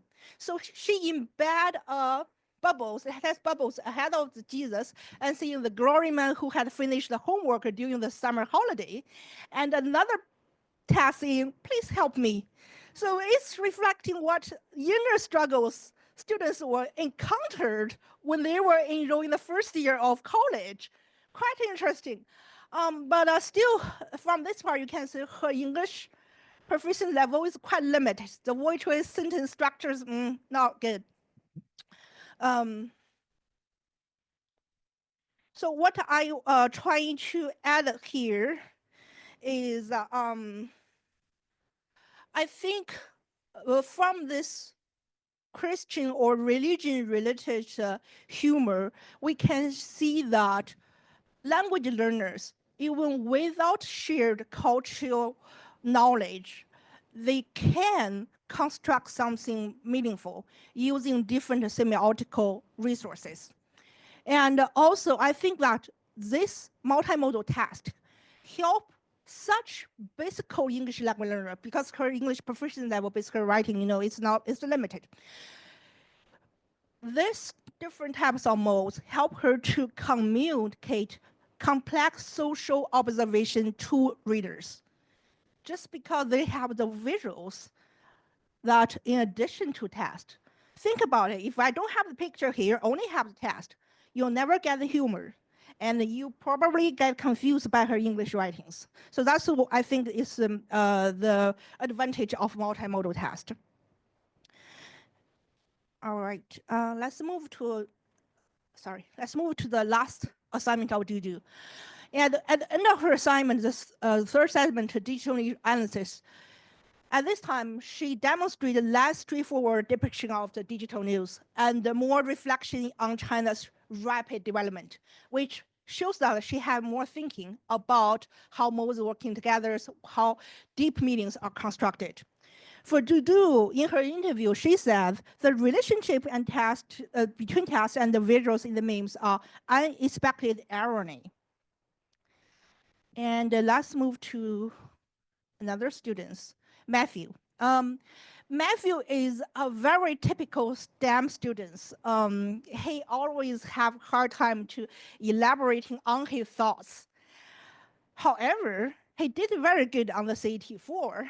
So if we only judge his English proficiency levels based on the grades, he's actually better than Dudu. He got a 559 of 710. And for his first assignment, he demonstrated a weak writing and inadequate explanations on the main argument. But his second assignment says something different. He chose this very famous two-panel comics template. This is provided by me. On the left side, he put salted bean curd brain. On the right, he put sweet bean curd brain, which is 咸豆腐脑和甜豆腐脑. And there's a guy in the bottom saying which one to choose. In the interviews, I asked why Matthew chose this template. He said that he thinks the food selections, especially in China, represent a huge cultural difference between regions. I think this one is very thought-provoking. So I was struck by his idea because at first, based on her first assignment, I think he's a guy of few words or even with few thought. He didn't have critical thinking skill. But based on his multimodal test, it says something different. He's not. He can think differently. He talked a lot about, he knows about the Chinese food cultures, how it say about Chinese populations, our history, our cultures. So it amazed me a lot.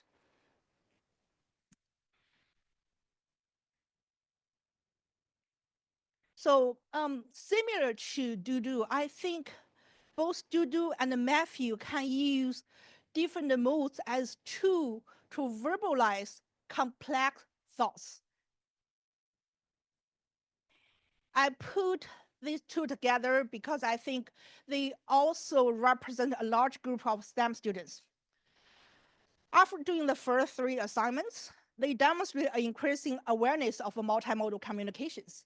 They can recognize image combined with text, audio, animations that conveys a richer and clearer message than single mode text. Also, they have better critical understanding of the multimodal text, shows reflective abilities when analyzing the memes and classroom tasks. Now let's move to our last one, Zach. Zach is totally different case. They three are in the same majors, but Zach is not a typical STEM student. At his first assignment, he already shows that he has semiotic awareness. I believe it's because he had rich digital learning experience. In our first interviews, Zach told me a lot about his previous learning in high school, how he go to these online courses. He enrolled in the international exchange programs. I guess at that time, he commented a lot of digital learning experience. He self-rated digital literacy as intermediate, and again, based on this, his English proficiency levels are the highest among 3 students. But his assignment 2 it's just quite different from others. Most peoples or most learners follow the rules. They create memes. They choose template or they use other templates. They just compose a multimodal test. However, Zach, he choose to analyze viral memes that from a Chinese reality shows. He focusing attentions on Yummy, the lines which is 真香 in these reality shows. He analyzed why these lines go viral. He want to, this is just a part of his writing. His writing is quite long. I have 150 words limit, but he wrote actually 500 words. He says more about why these lines go viral and what type of social anxiety it implies. And when in the interview, I asked him, why didn't you create a memes? He said that my thoughts is much deeper. I don't think that creating memes could allow you to understand how deep my thought is. Only by critically, through my lens of critical analysis, you will understand how my thoughts or my thinking process is. So I guess he's showing another type of agency. It's different from what we traditionally think of creativity or compliance. By resisting the task, he actually stating his own voice through the multimodal presentation.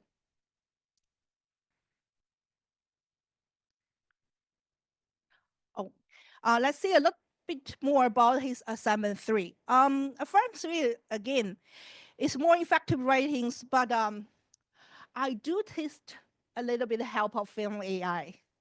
It's different from his previous 2 assignment, but I didn't get into too much of it because I don't want to accuse him saying, are you using AI? No, but based on the patterns of words, it's different. However, later on in the spring semester, Zach shows strong potential in how to communicating AI effectively when creating the digital videos. If we have time, I will show you the 3 videos they created at the end of the spring semesters. But one thing I want to point out is Zach, in his through his text performance, we actually notice he has a preference. I mean, at first, we do realize he extended his understanding of multimodal literacy. Yes, through hands-on experience, definitely. But he personally have a preference for balanced multimodalities. He thinks that if the modes cannot work together balancedly or there's confusion due to the mode collaborations, he feel strongly resented. So I guess he has this critical attitude towards effective multimodality. I'm not guessing, I think. So he's showing a discomfort for or rejection for the multimodality context with an unclear message. When we have the interviews, he keep quoting some videos from TikTok saying that I don't like this type of video because I don't know what he's telling me, despite they have the visual effect, the sound effects or animations. So I think that he has this critical lens. So let's going back to what we have at the first, our research questions. First of all, what evidence indicate development of English learners' multimodal literacy? I think rubric alone is not enough. we need process-based evidence and out-of-class engagement and context applications. Because multimodal literacy is not only about analysis and creating, there are also metacognitive awareness. And another thing I think is less discussed in associated studies are affective and motivation dimension. Again, look at students' work is one thing, but really think how they come up with this is another thing. We should take a look at the reflections and the interviews and see how it reviews learners' perceptions, attitude, and the motivation change over multimodal learning and innovative pedagogies. And for our second question, how do learners' perception of the innovative pedagogy change over a semester? Over a semester, it doesn't change that much. But a year, yes, especially when they have AI integrated task. One student said in our latest interview, she said that the writing text does not help with my writing skills. I asked her, why was that? She said, because I have AI. I just feel like it's not like a task.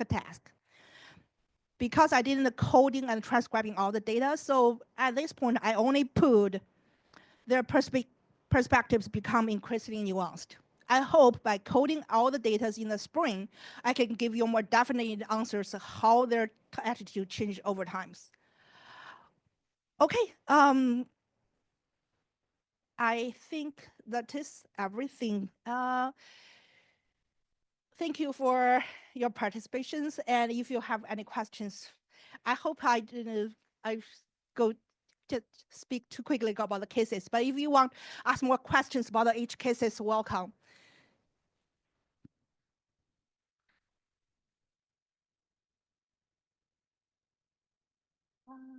If we don't have questions, I want to show you the videos those 3 students make. Let's take a look what Dudu made.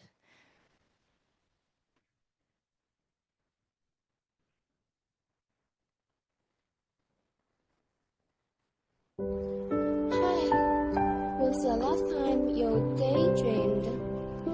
Best seat on rainy days. Passenger seat champion. I bought a silver spoon, but Your Majesty demands a golden plate. Okay, that's okay. Get personal trainer online. Shh. The cat is sleeping now. That's the way I come 乐动运动工厂。梦幻千层塔 one of the most surprising programs I believe that. Newton's draw law. Higher balance, louder laughs. Wow. Climbing tip, don't look down. Wall stick, that's too difficult, you say.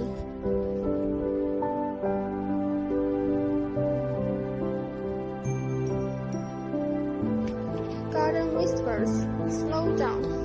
Fish demand, break task. Nature's own coffee.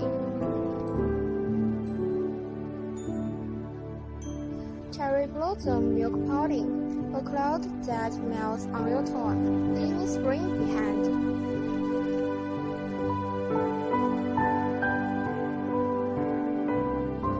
Life isn't a one-way street. Ice tree storm. Be happy. Today, tomorrow, and every day. I believe all of us can enjoy this time.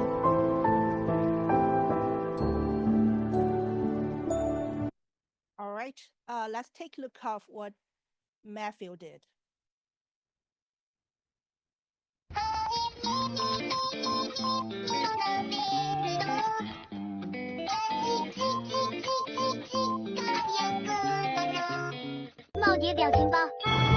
In the world of viral pets, one cat stands out, Modi. A grumpy stray with a sassy attitude, he's become an internet legend. Let's dive into his wild story. Modi started as a stray. In 2024, he broke into a content creator's home and refused to leave. He stole snacks, picked playful fight, and charmed viewers with his defiant spirit. Unlike perfect cute cats online, he was raw, unapologetic, and impossible to ignore. What made him explode? His unapologetic attitude. Every glare, hiss, and sassy pose became a meme. Fans called him the anti-softness icon, loving his real, unfiltered personality. The hashtag Modi challenge went viral. People mimicked his grumpy poses, pets wore tiny sunglasses, and even brands asked, what would Modi do? Modi didn't just go viral, he sparked a cultural moment. Brands collaborated for his attitude, not just cuteness. Fans created art, stories, and even a Modi lifestyle. Embrace your flaws, be unapologetically you. His legacy? Proof that imperfection can unite the world. One grumpy glare at a time. All right, very lastly, let's take a look at what Zach did. In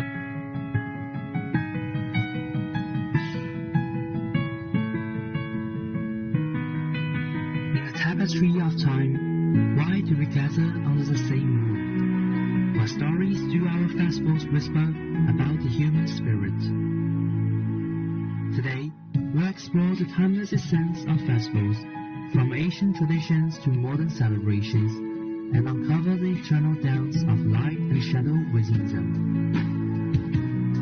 Ancient festivals were the heartbeat of the earth, resonating with whispers of the divine and the circles of nature. They were the moments when humanity paused to listen to the cosmos, seeking harmony and wisdom. Consider the Chinese Spring Festival, a celebration of renewal and hope. Families gather, lanterns light the night, and the ancient dragon dances through the streets, chasing away the shadows of winter. It is a festival of beginnings, where the old year is released and the new year is welcomed with joy and reverence. These festivals were born from the need to mark the passage of time, to honor the circle of nature, and to strengthen the community bonds. Passed down through generations, they became an integral part of our cultural identity. Modern festivals are the vibrant brushstrokes on the canvas of our global village. They are the echoes of a collective heartbeat, resonating with joy of self-expression and the quest of connection. On May 20th, a whisper of love fills the air. Heartbeats in rhythm as the digital walls echoes I love you. It is a day of tender confessions and sweet surprises, where walls dance like butterflies carrying the weight of affection. It is a moment of seeds, chance to speak the unspoken, and let love bloom in the light of possibility. These festivals are often born from digital platforms, social media, and global events. They address contemporary issues, celebrate modern achievements, and foster a sense of global community. Let's compare how these festivals form and evolve. Ancient festivals were rooted in tradition, passed down through generations, and tied to the circles of nature. Modern festivals are driven by technology, often viral, and shaped by global connectivity. The trends show a shift from the collective to the individual, from the divine to the human. Yet, the core purpose still remains the same: to bring people together and celebrate our shared humanity. So, whether ancient or modern, festivals are the poetry of time, the music of the soul, the dance of light and shadow. They remind us that we are all part of the eternal celebration. Thanks for watching. What do festivals mean to you? I did ask students to submit the conversation they has with AI when completing each task. And Zach definitely have the longer conversation. The prompt he used is more effective than the other two students. As for Dudu, she used a lot of Chinese prompt while doing the task. Because I asked them to submit English prompt. So she translated her Chinese prompt into English and submit to me. So during the interviews, I asked her, why are you choosing Chinese prompt other than English prompt? She said, English is very hard for me, but I think it works the same way. And for Zach, what worth mentioning is when creating the videos, because we didn't ask them to give me the video immediately. I gave them step guidance. Step one, they have to working with AI to come up the ideas, what to include in the videos, and the step or the working plans. And but for the second part, I asked students to create videos and with the guidance or assistance of AI. Zach, at this point, he didn't use DeepSeek. At the first step, he used DeepSeek and come up with a script. But in the interview, he said, on the second step, I didn't use this DeepSeek. He chose Bilibili as a platform to learn how to create the videos. And I was quite curious. I asked him, why was that? He said, well, you know, DeepSeek make up things. He's very stupid, actually. He don't know what I want. But Bilibili knows what I want, and it has AI tools as well. So that's amazing me. That amazed me a lot because you see, when you give students or you're giving them enough space and freedom to choose from, they can come up creative plans. Because at first I thought they just using Doubao, Kimi, because we are from mainland China, students are now using ChatGPT, Doubao, Kimi, or DeepSeek to compose those videos.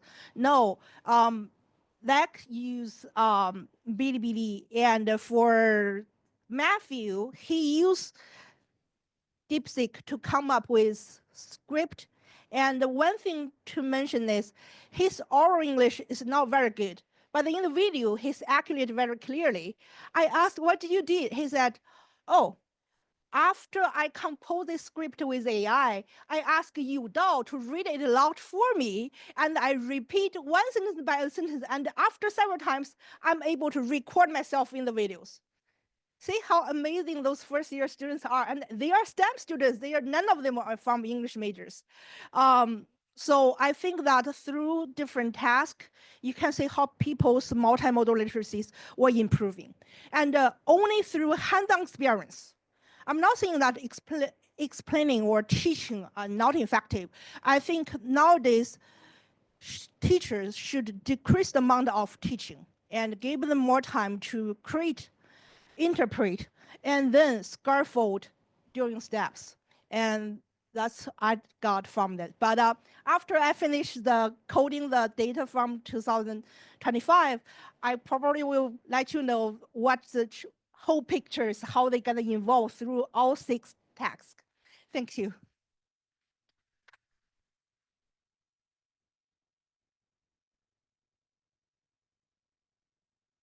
Joining us. Those very interesting videos. Let's welcome to our last presenter, Dawn and Leo. They're gonna present their paper titled Exploring Student Voice on the Effectiveness and Impacts of GenAI-incorporated Assessment on Their Learning. And also Julia. Thank you. Thank you very much, everybody. Good afternoon. I would like to say how pleased we are that we have this opportunity this afternoon to share with you the preliminary results of a pilot study that my colleagues at the Hong Kong Polytechnic University's Education Development Center have been doing. So let me introduce my colleagues, please. Dr. Don Low, Senior Education Development Manager, and Mr. Leo Chong, our Assistant Education Development Manager. Right, so I'll pass the time over to them. This is a pilot study that we've just very recently conducted, and we're very glad to have the chance to share the results with you this afternoon.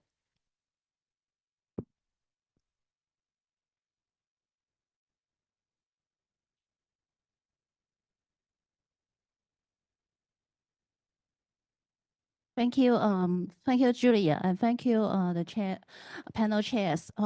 We are very honored to have this opportunity to share with you our preliminary findings on our action research initiative on exploring student voices on the effectiveness and impact of GenAI-incorporated assessment on their learning.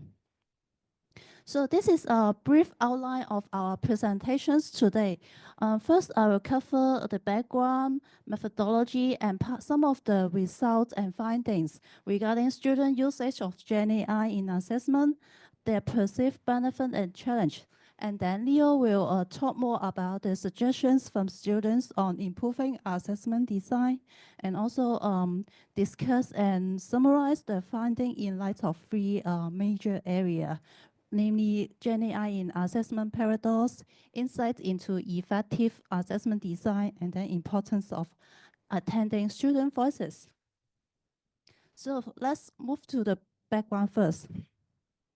The ways of GenAI pose both challenges and also opportunities in education, and particularly it poses great challenges related to academic integrity because it reduces the cost of students committing plagiarism or cheating, and it affects trustworthiness of assessment in measuring student learning outcomes. Thank you.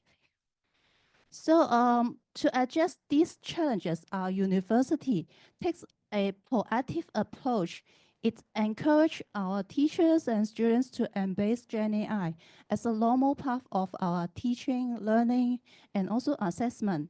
And teachers are encouraged to redesign assessment to accommodate student use of GenAI in an ethical and effective manner, and to maintain assessment validity and reliability. So from our review of literature, we found that existing literature largely focused on directions and suggestions to design assessment, such as using multimodal assessment and incorporate personalized elements in the assessment, and also like assessing more high-order thinking skills to ensure that the academic integrity and also the originality of student works, and also to promote student active engagement in learning and in assessment. And finally, to promote and also measure student attainment of learning outcomes and also other generic skills like GenAI literacy. However, less is known about student perceptions regarding the effectiveness and also impact of this newly designed GenAI incorporated assessment on students' learning. So to address this research gap, these presentations report our preliminary findings from our action research project, and we analyze the students' feedback data we collect from our student survey and also focus group interview. That's what we refer as student voices.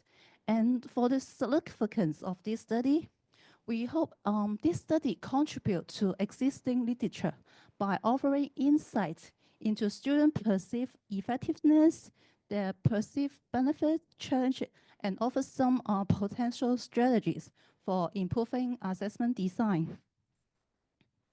So talking about the methodology. So this study is a collaborative action research initiated by our director, Dr. Julia Chen. It is a collaboration between PolyU teachers and also us, with the aim to explore and support teachers in exploring the impact of GenAI incorporated assessment tasks and help them to identify ways to enhance their assessment design. And then it is in a pilot stage from March to May this year.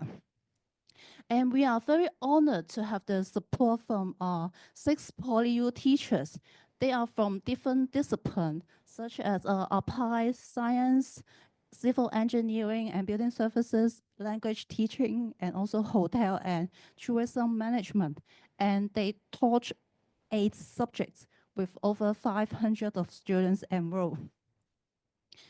And for the data collections and analysis, based on our literature review on current research on GenAI in learning and teaching, we developed an online survey and a focus group interview protocol to collect self-reported data by students.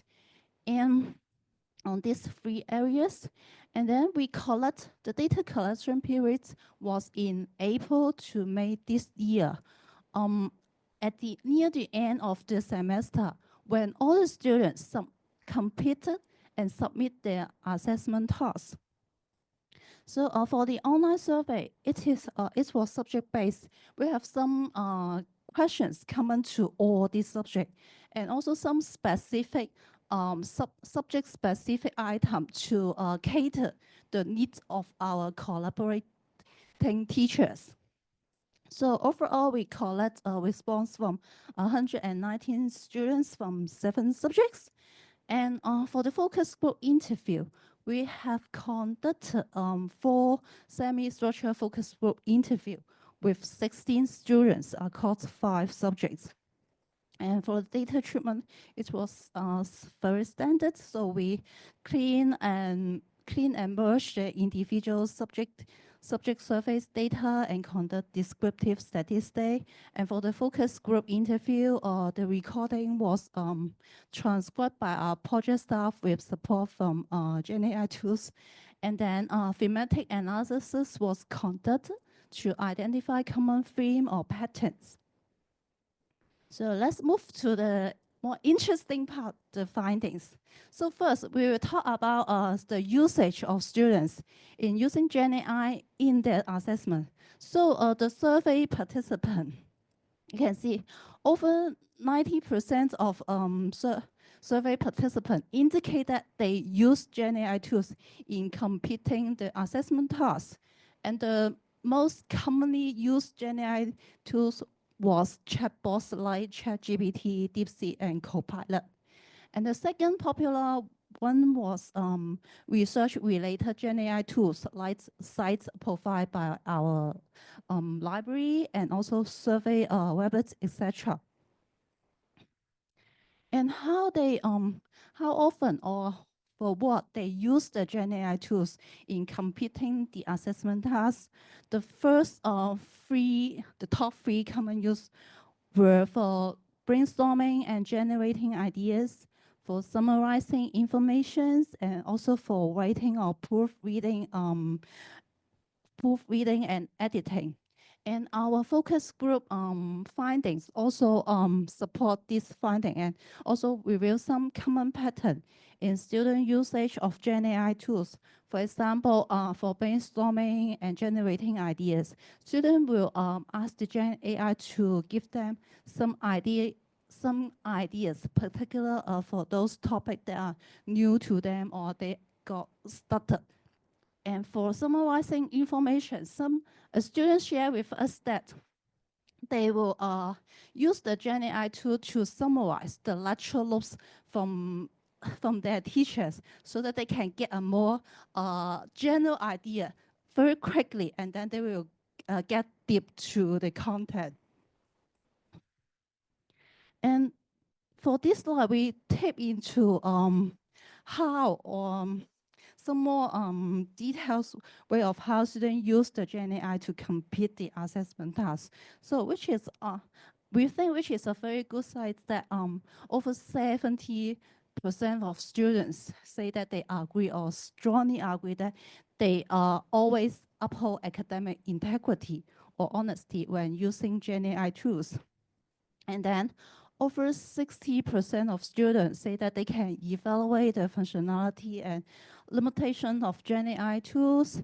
They can choose appropriate solution and also compare multiple sources. And they are also aware of the limitations such as misuse or the biases underlying GenAI tools. And so we can, I think we can say that these results suggest that students generally use GenAI to in assessment responsibly. in academic standards. And then we look at the perceived benefits students say when they use the GenAI tools assist them in completing the assessment task. So the top 3 benefits will helping them to save time in finding informations and then preparing what to include and how to complete the assessment task. These 2 items both got 70% of students said agreement. And then let's see. So the GenAI tools also provide them some new and useful insights and also help them understand the expectation of the assessment and the on the other hand less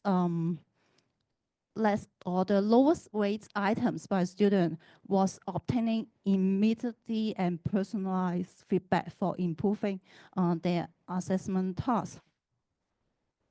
And the first 2 items were consistent with the focus group interview.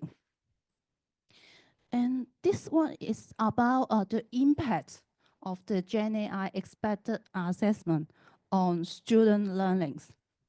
And about 2/3 of our students said that the GenAI expected assessment enhance their understanding of subject knowledge and theories and help them to enhance their ability to use GenAI tools and also enhance their skills in judging the quality of GenAI output. And slightly around 60% of students said the assessment enhance their problem-solving skill, motivations to learn, and also critical thinking skills. Creativity and communication skills were only rated by less than 50% of students. So generally, students agree that GenAI expected assessment positively impacts their learning. And about the challenges students perceive when using GenAI in doing their assessment tasks. And it is quite consistent with the literature and also with the presenter in the previous presentations. The top 3 concerns were like the inaccuracy and hallucinations. And second is about worries about being falsely accused of committing plagiarism. And lastly, about the subscriptions fee for accessing advanced features of GenAI tools. And also some moderate concern about the ethics at over reliance on GenAI tools and privacy and data security. And little concerns were observed in relation to a lack of pumping skill and their familiarity with the GenAI tools required by their teachers. So these 2 are the areas that we are less concerned may not need our much attention, I think. So okay, the focus group interview findings also in line with the survey result, particularly in light of the inaccuracy, hallucinations, such as generating non-existing references, because it requires student extra effort to verify and cross-check the content. So getting the initial time-saving features of advantages. And also some limitations suggested by students like deep analysis of the GenAI tools, or it is a limit in grasping some news or context-specific informations required for completing their assessment tasks. So although the above-mentioned challenges, we got some positive feedback from our students. Maybe students were very positive or can cope with these challenges positively. They can turn these challenges to a learning opportunity, as we as illustrated in the quote we extract from a student. You can see the student cross-check the information generated by the GenAI tools with the lecture notes or with the theory content taught in the lecture. So through this back and forth cross-checking process, it enhances the students' understanding of the subject knowledge, and also according to the student, this process helped him more than simply reviewing the lecture notes alone. So now I will pass the time to Leo to talk more about the student suggestions and also discussion. Thank you, Marie. So thank you. So here comes some support and resources that students identify as helpful to them. Like the first one is provide more guidelines, examples on how to use GenAI tools effectively. And second one is provide access or subscription to GenAI tools in addition to the one provided by PolyU GenAI platform. And the third one is they want more training to help them get familiar with the GenAI tools. So we also got this consistent finding from our focus group interviews. They demand for more formal GenAI literacy training, formal training or sharing sessions on how to effectively use GenAI tools for academic purposes, including prompt engineering and understanding tools limitations. Training on how to communicate effectively with AI, like providing context and expected outcomes. And here comes another quote from students, like, we currently don't have very comprehensive training on how to use GenAI tools effectively. So the student think it would be great if there is some corresponding training or some sharing sessions on how students should use GenAI or how to communicate with GenAI effectively to achieve specific tasks or results.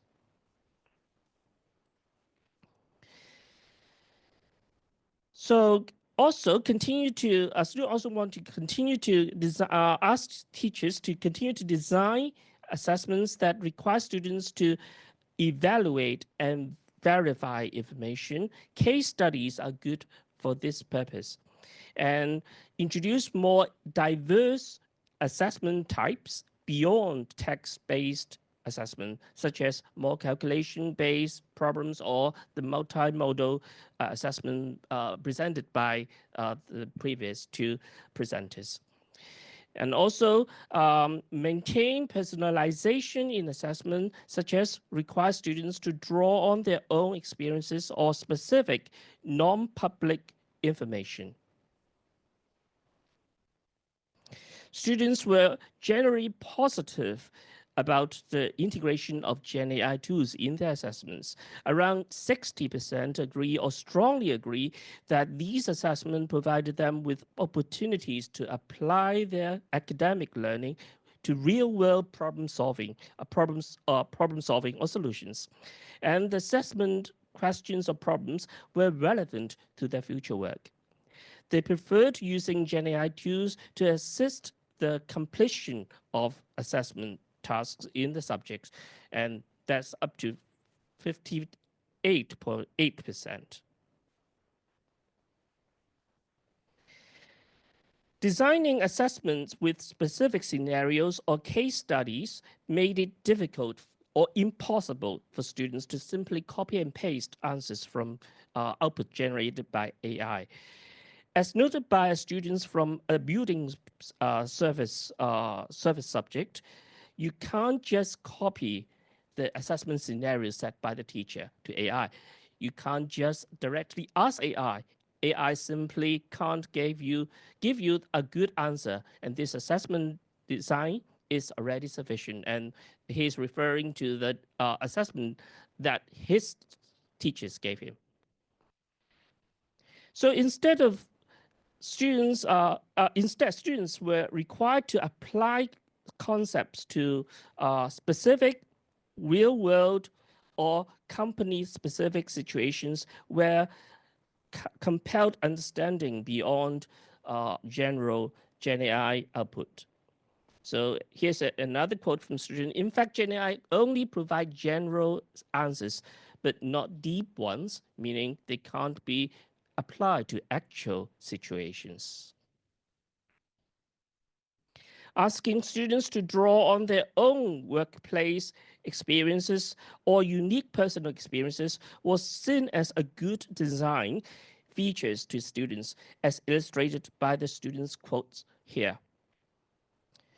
So, as I also work in safety as this student, the first assignment for this subject was about my company, and the whole assignment design required us to reflect on our own system, what its shortcomings and good points are.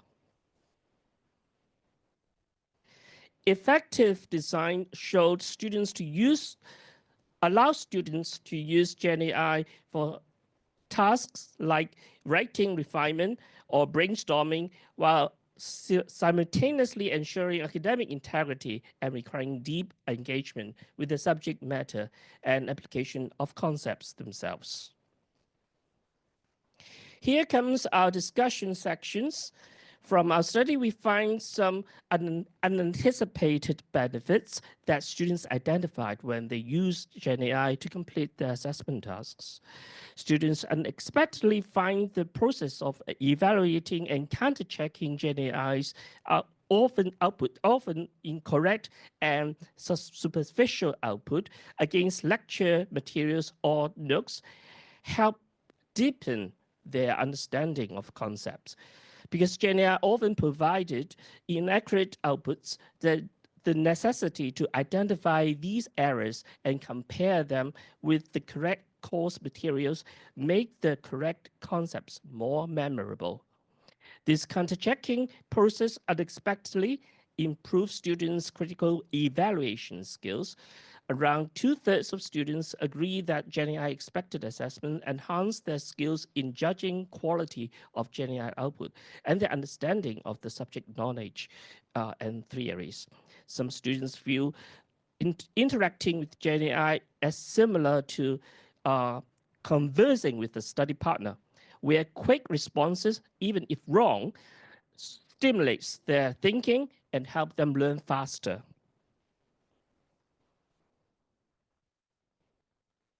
Student Voices provides us with valuable insights on what assessment design works and what does not. And such as these elements that we want teachers to involve in the assessment. And some useful suggestions are specific areas on topics that students think they need. This information is important to teachers as it boosts teachers' confidence to continue the effective practices and drop those that are ineffective.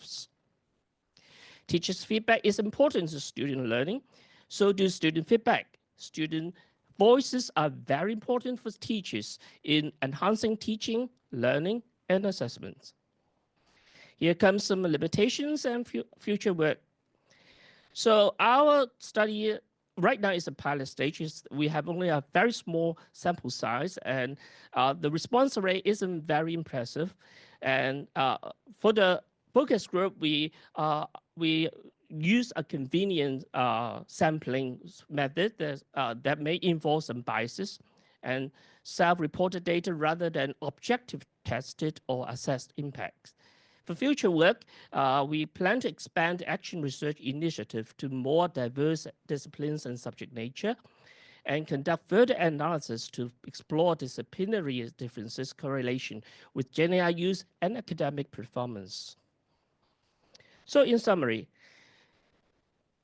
when GenAI significantly enhances while GenAI significantly enhances efficiency, idea generation, and even professional terminology acquisition, its inherent unreliability, like hallucinations or superficiality, necessitate critical engagement from students. To uphold academic integrity and foster genuine learning, assessment must compel students to apply their own understanding and engage deeply with the subject matter. This is best achieved through scenario-based tasks, real-world application, and the integration of personal and non-replicable experiences. When strategically designed, assessments can successfully transform GenAI's inaccuracy into opportunities for deeper learning and enhance critical evaluation skills, turning potential drawbacks into pedagogical assets. Ongoing support and training in AI literacy, including prompt and engineering and understanding tool limitation, are crucial for students to effectively and ethically leverage GenAI in their academic pursuits. So understanding students' direct experiences and perception is foundational to the development of robust assessment strategies in the age of GenAI. Students provide unique perspectives and insights that help educators evaluate the effectiveness and impacts of assessment and align learning, teaching, and assessment approaches with the real-world usage and expectations. And here comes the references. Thank you very much.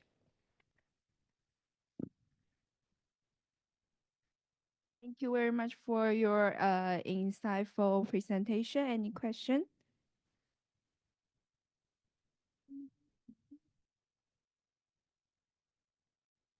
Okay. It seems like no questions. Thank you. Thank you. That it's time for tea break, and you can go outside and grab some food. Thank you. Thank you. Hello, everyone. Welcome to our last presentation, and let's welcome to Jihye. She's gonna present her paper titled Usage of the Generative AI for Group Project Case Study Investment Subject. Yeah, hello everyone. I'm glad to be here to share my idea about the case study that I conducted in one of my classes. I am teaching finance subjects like investment or portfolio management, equity analysis. I'm not sure how much you're familiar with it. So usually these investment subjects, we require the test exam with the mathematical problem solvings. And, you know, the ChatGPT, they are smart enough to solve all these problems.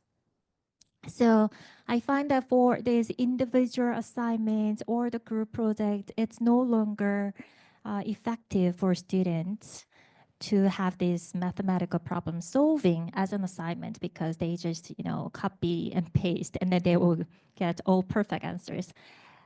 At least for the undergraduate level, I don't want to say that 100%, but ChatGPT is quite smart, so it can give you the pretty decent answers.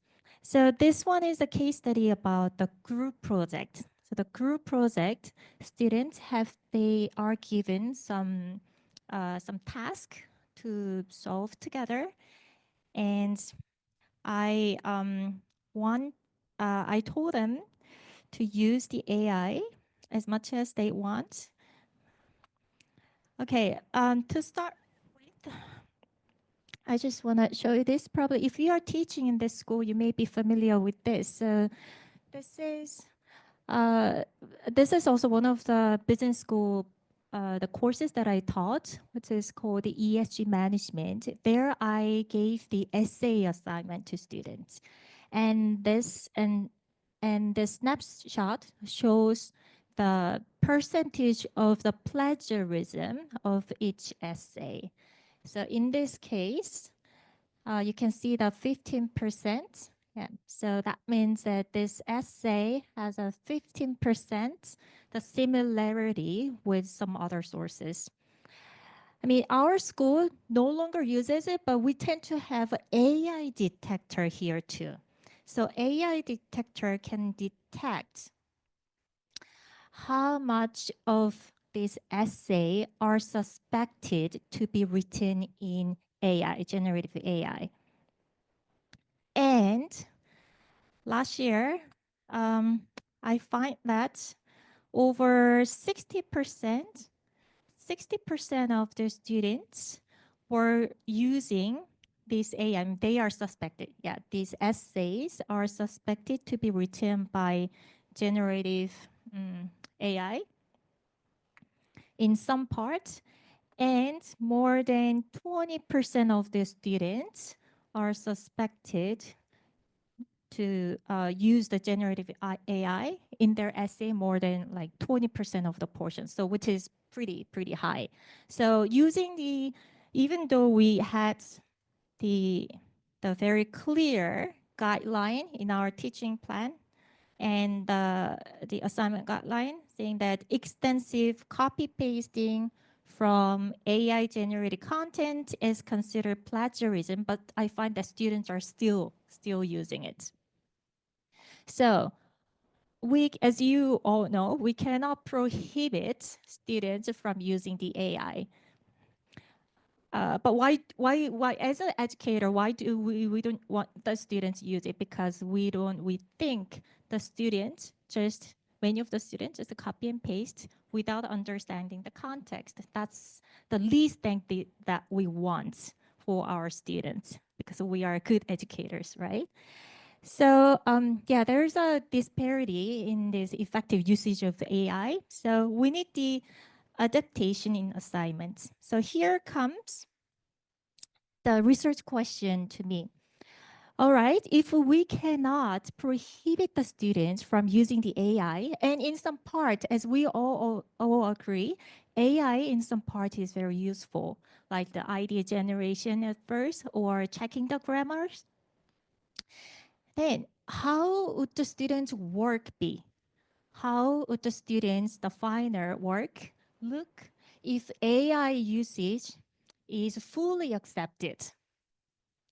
So if what happens if the students are allowed to AI as much as they want? So would there be the differences in AI usage and learning among the students? So these are the questions that I had. So yeah. So I come up with this idea. Okay, then why don't you, the students, use AI as much as you want? Okay, so this is the assessment methods. Just for your example, usually in our college, we have these different types of the specific assessment methods, like continuous assessment, individual assignment, or group project, test, in-class exercises, or examination. So test or final examination, these are usually conducted on-site, face-to-face. So we don't need to worry about the AI impact. But really the problem is here, individual assignment and group project. Yeah. So I redesigned the group project to apply this redesigned group project. I used this course. I chose this subject, investment portfolio management, which I had just last semester. Yeah, this semester. And participants are the students, third-year students, 47 students, and they study basic knowledge about investment and portfolio management in this subject throughout the course. And this is the group structure. We have total 8 groups. Each group has 5 to 6 students. Yeah. And this is the task. I know it's a bit lengthy, but I want to go through with you because to understand this project, it's better to understand what the task is. So the task is the students, we assume the students are fund managers. So they are fund managers. And you're the fund managers working for PolyU Asset Management. And you have 2 funds with the different portfolios. Each one has 100 million US dollar, size of the 100 million US dollar. So same size, but you have the two different funds, and you have to make the portfolio for the funds. And each fund has a different target return, different target volatility. Okay, so one fund could be more conservative and another fund will be more risky. So you are given these two different funds. And then students are required to provide mock portfolios. Okay, and what I request the students is list the, you can use the AI, generative AI as much as you want, but I want students to list all the questions they had with the AI tools. So I want to see what type of the interactions, what type of interactions the students had with AI. Okay, and I assure them that the quality of the questions that they generate for the AI, communicating with the AI will be also evaluated. But the percentage of AI usage in generating their work will not be evaluated. So in other words, if they claim that they 100% rely on the AI, that is also fine. As long as the quality of the outcome is great, then they will get A. Okay, so student has to declare how much percentage of their project relied on AI. It can be 20%, 50%, 80%, or 100%. But the percentage they have to declare, but I'm not evaluating the percentage. But I only evaluate their final projects, plus the questions, question qualities. Okay, so this is the project they have. And yeah, so they will have a 30 minutes presentation time, including the Q&A session and PPT maximum, PPT slides, the maximum of 50 pages. Okay. So this is the example that I gave to students. So you will make the two different portfolios. Portfolio A and portfolio B, you have to provide the portfolio. So each section will have the assets like equities or bond, gold, crypto, something like that. Okay, and they have to declare the AI usage, 60%. So AI usage 60% and their own research 40%, something like that. And also I want them to list the AI tools they use, like ChatGPT, DeepSeek, Grammarly, etc. All right. And then this is the results. We had 8 groups, and I create 3 teams A, 2 teams B, and 3 teams C. And mostly used AI tools are ChatGPT and DeepSeek. And I find that the students' ability of utilizing AI varies.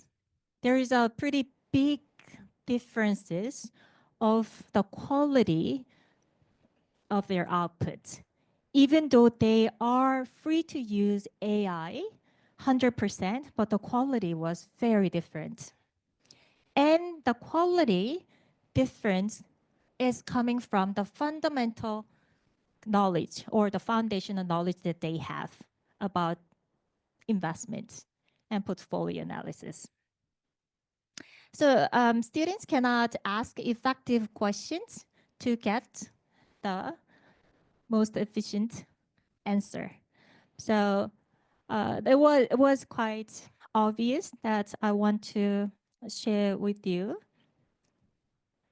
So yeah, so to evaluate students' understanding, during the Q&A session, I asked many questions so that whether they copied and pasted or they really understood it. Okay. Yeah, and this is the student performance, as I said. Yeah, I gave 3 A's to students. Yeah, 3 group A's to 3 groups. And you can see the AI usage. 1 A group got used 100% AI, and another other two, 80% and 30%.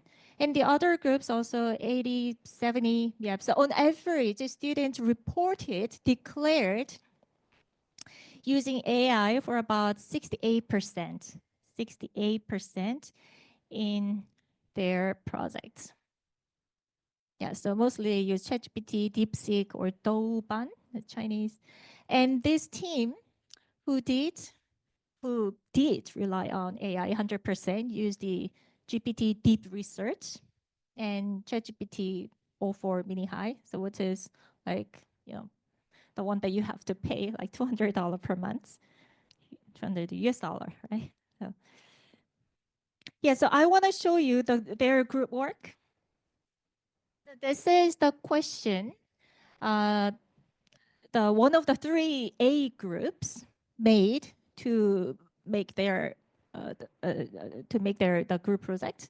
So basically, they just copied and paste the task I gave them. So this team didn't make almost no change in the question and then give it to me. So that means they give a very clear instruction to GPT, to AI, and I got the answer. And then also they ordered to make the bullet points from the slide and also make the order to make the speech or the presentation notes. Right? And then this is the result that they show. Yeah, I just got some of the slides here I want to show you. Yeah, so they have these two funds, a set allocation. Each one has a different tickers, all ETF tickers. And also fund 2, it also have a different tickers. And then it gives you the detailed explanations, a broad explanation first, and then gives you some detailed explanations. So like for equities, you put 50% for more aggressive funds. Among the 50% equities, you invest in US market and US tech growth market and emerging markets. And then it shows these tickers, the specific ETFs. So they really could be able to make the real portfolio using the real life investment tools. Yeah, and also they analyzed the volatility or some other risk metric as well, so which was pretty good, well made. And this is but before this, for this group, they claim that they relied on the 100% on AI. And that is not the reason. And then the work looked pretty nice. And then, but this is not the reason why I gave them A. The reason is the first outcome from the AI was a bit heavier than this. So the team ordered the AI to generate like 50 pages of the slides, but their final product has less than 40 pages. And then they also asked the AI to generate the 50,000 words of the speech notes. But the final note had 10,000 notes only. So I asked them, why did you reduce the size? And then how did you come up with it? How did you do that? And they said they read it every page. And then if they don't understand, or if they don't think it is necessary for this project, then they just deleted it. So I asked them, how much time did you spend for that? And they said they spent around 5 hours. And then I asked them, then that does not mean that you 100% relied on AI. So I was actually quite, so their work was quite satisfactory. So they know that what to cherry pick to make the final project. And also I asked them many different questions about, for example, like when there's some ETF names like PSP. I mean, the other ETF names are quite common, but this was quite new. I also was never heard about it. So I told them about, what is this? Explain. And then they gave me the explanation. So I could see that through this AI, they could really learn. They study hard. The second group, I also gave the A to them. Their approach was different from the first group, but it's also very smart and interesting. So it's about the asset, the task is about the asset allocation and portfolio management. So they made the question, actually it's a bit small here. So they input each question on each page. So what type of the question they ask to the AI. And then this is a result they got from the AI. So they have like around 20 different questions, but all questions are very correlated and the questions are coherent, I would say. So very logical. So from the question 1, they ask like what type of, what's the expected return of each, the assets, and then give me some asset names. And then they got the answer. And then they ask the next question to AI, which is very coherent and relevant to each other. So this team also did pretty good job. And then calculating all these expected return or standard deviation, they also used the AI. So this team also did pretty good job. And then I could see that, the students are really engaged in, interacting with the AI. And then they learn from the communication with the AI. Yeah. And this team also got A. They also made a very, very specific questions so that they got a pretty good answer from AI. Yeah, but this team used just the 30%. They relied on AI just the 30%. And these are the questions that they had to the AI. And then they said this team also received A, but their own research was pretty nice, very nice. So they did internet search, they do the news search. So they also conducted pretty good work. And then I want to show you the C grade work. There are 3 teams, but I have here, I'll show you just one of them. And then these are the questions that they have. But I can tell you that the questions are pretty blurry. It's not very detailed. And more importantly, this is a portfolio that they have. Also, they have these 2 different portfolios.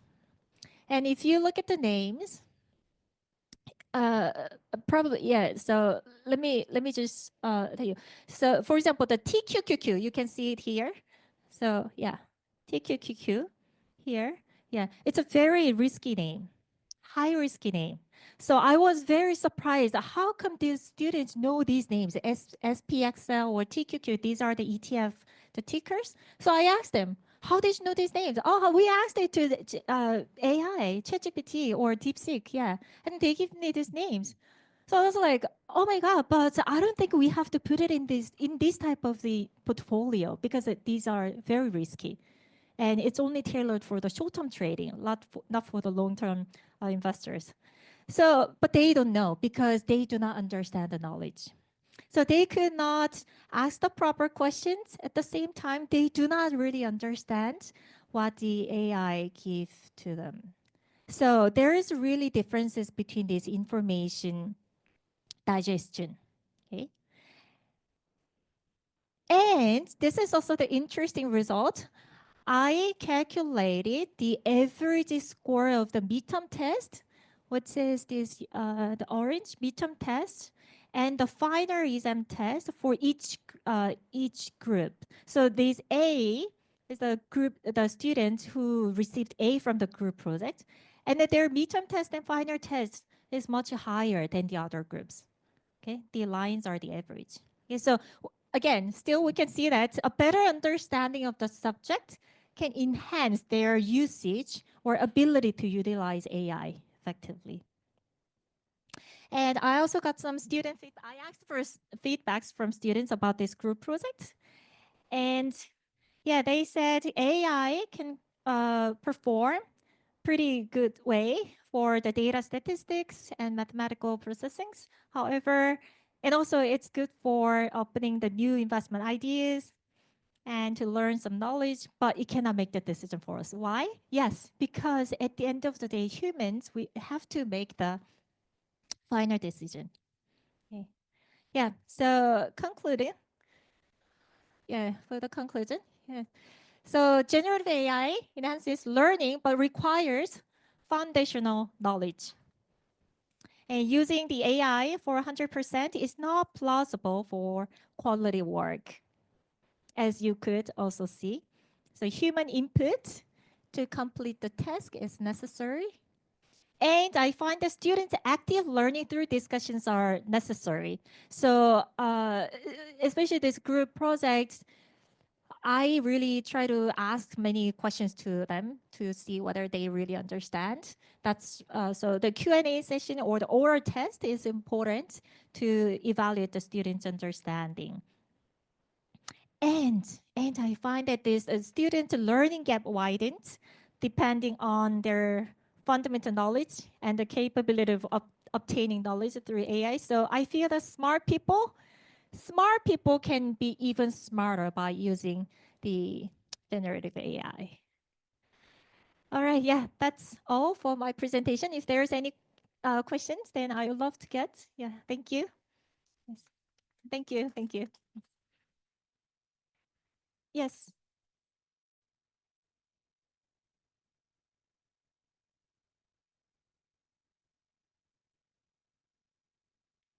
All right. Thank you for your wonderful presentation. While listening to your presentation, you mentioned how a group which received the A mark, this did discover some of the terminology that has been unpresented even for you. Yes, Would there be any chances that that kind of terminology might be a hallucination? No. Actually, that's not a terminology. That was the one of the tickers, one of the assets listed in the stock market. There are like millions of the tickers listed in the stock market. So I am not aware of everything, right? So hallucination, yes, there is, of course. Of course, that's a big problem in AI. So again, so I also come up with PSP. I never heard. So I asked them, oh, did you check whether it is really existent? And then they say, yes, it is. Yeah. So again, so when you see something that is not familiar with you or is beyond your current knowledge, then you have to go further, right? Yeah, to avoid the hallucination. Thank you. Any other questions? Yeah, hi, thanks for your presentation. It's really cool what you've done. Um, I, well, I get what you say that the students' learning gap widens based on fundamental knowledge, and foundational knowledge is important.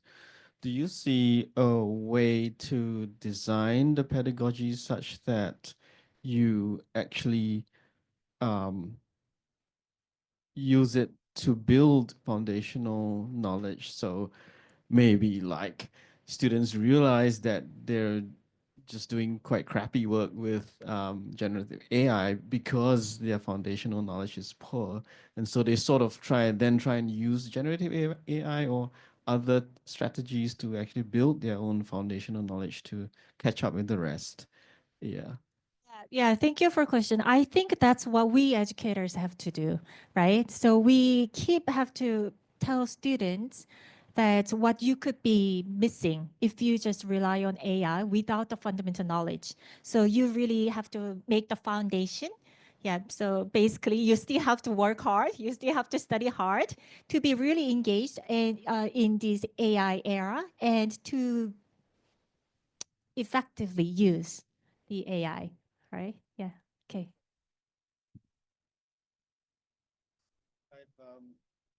Sort of starting to think that maybe I should, well, I teach in rather different discipline in agricultural science. I'm starting to think that, well, maybe I should get students to use generative AI in the beginning of the module to help them to see that they really can't pretend to have learned something just by using Gen AI in the end, just to give you an assignment back to you.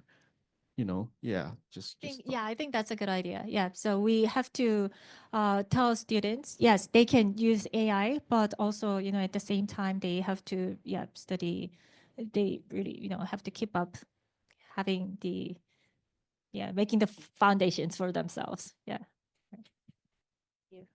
Okay, thank you. I think it's a conclude this session today, and since this room will be occupied and be used for other purpose, please everyone leave this room as soon as possible. Thank you very much for your cooperation. Thank you.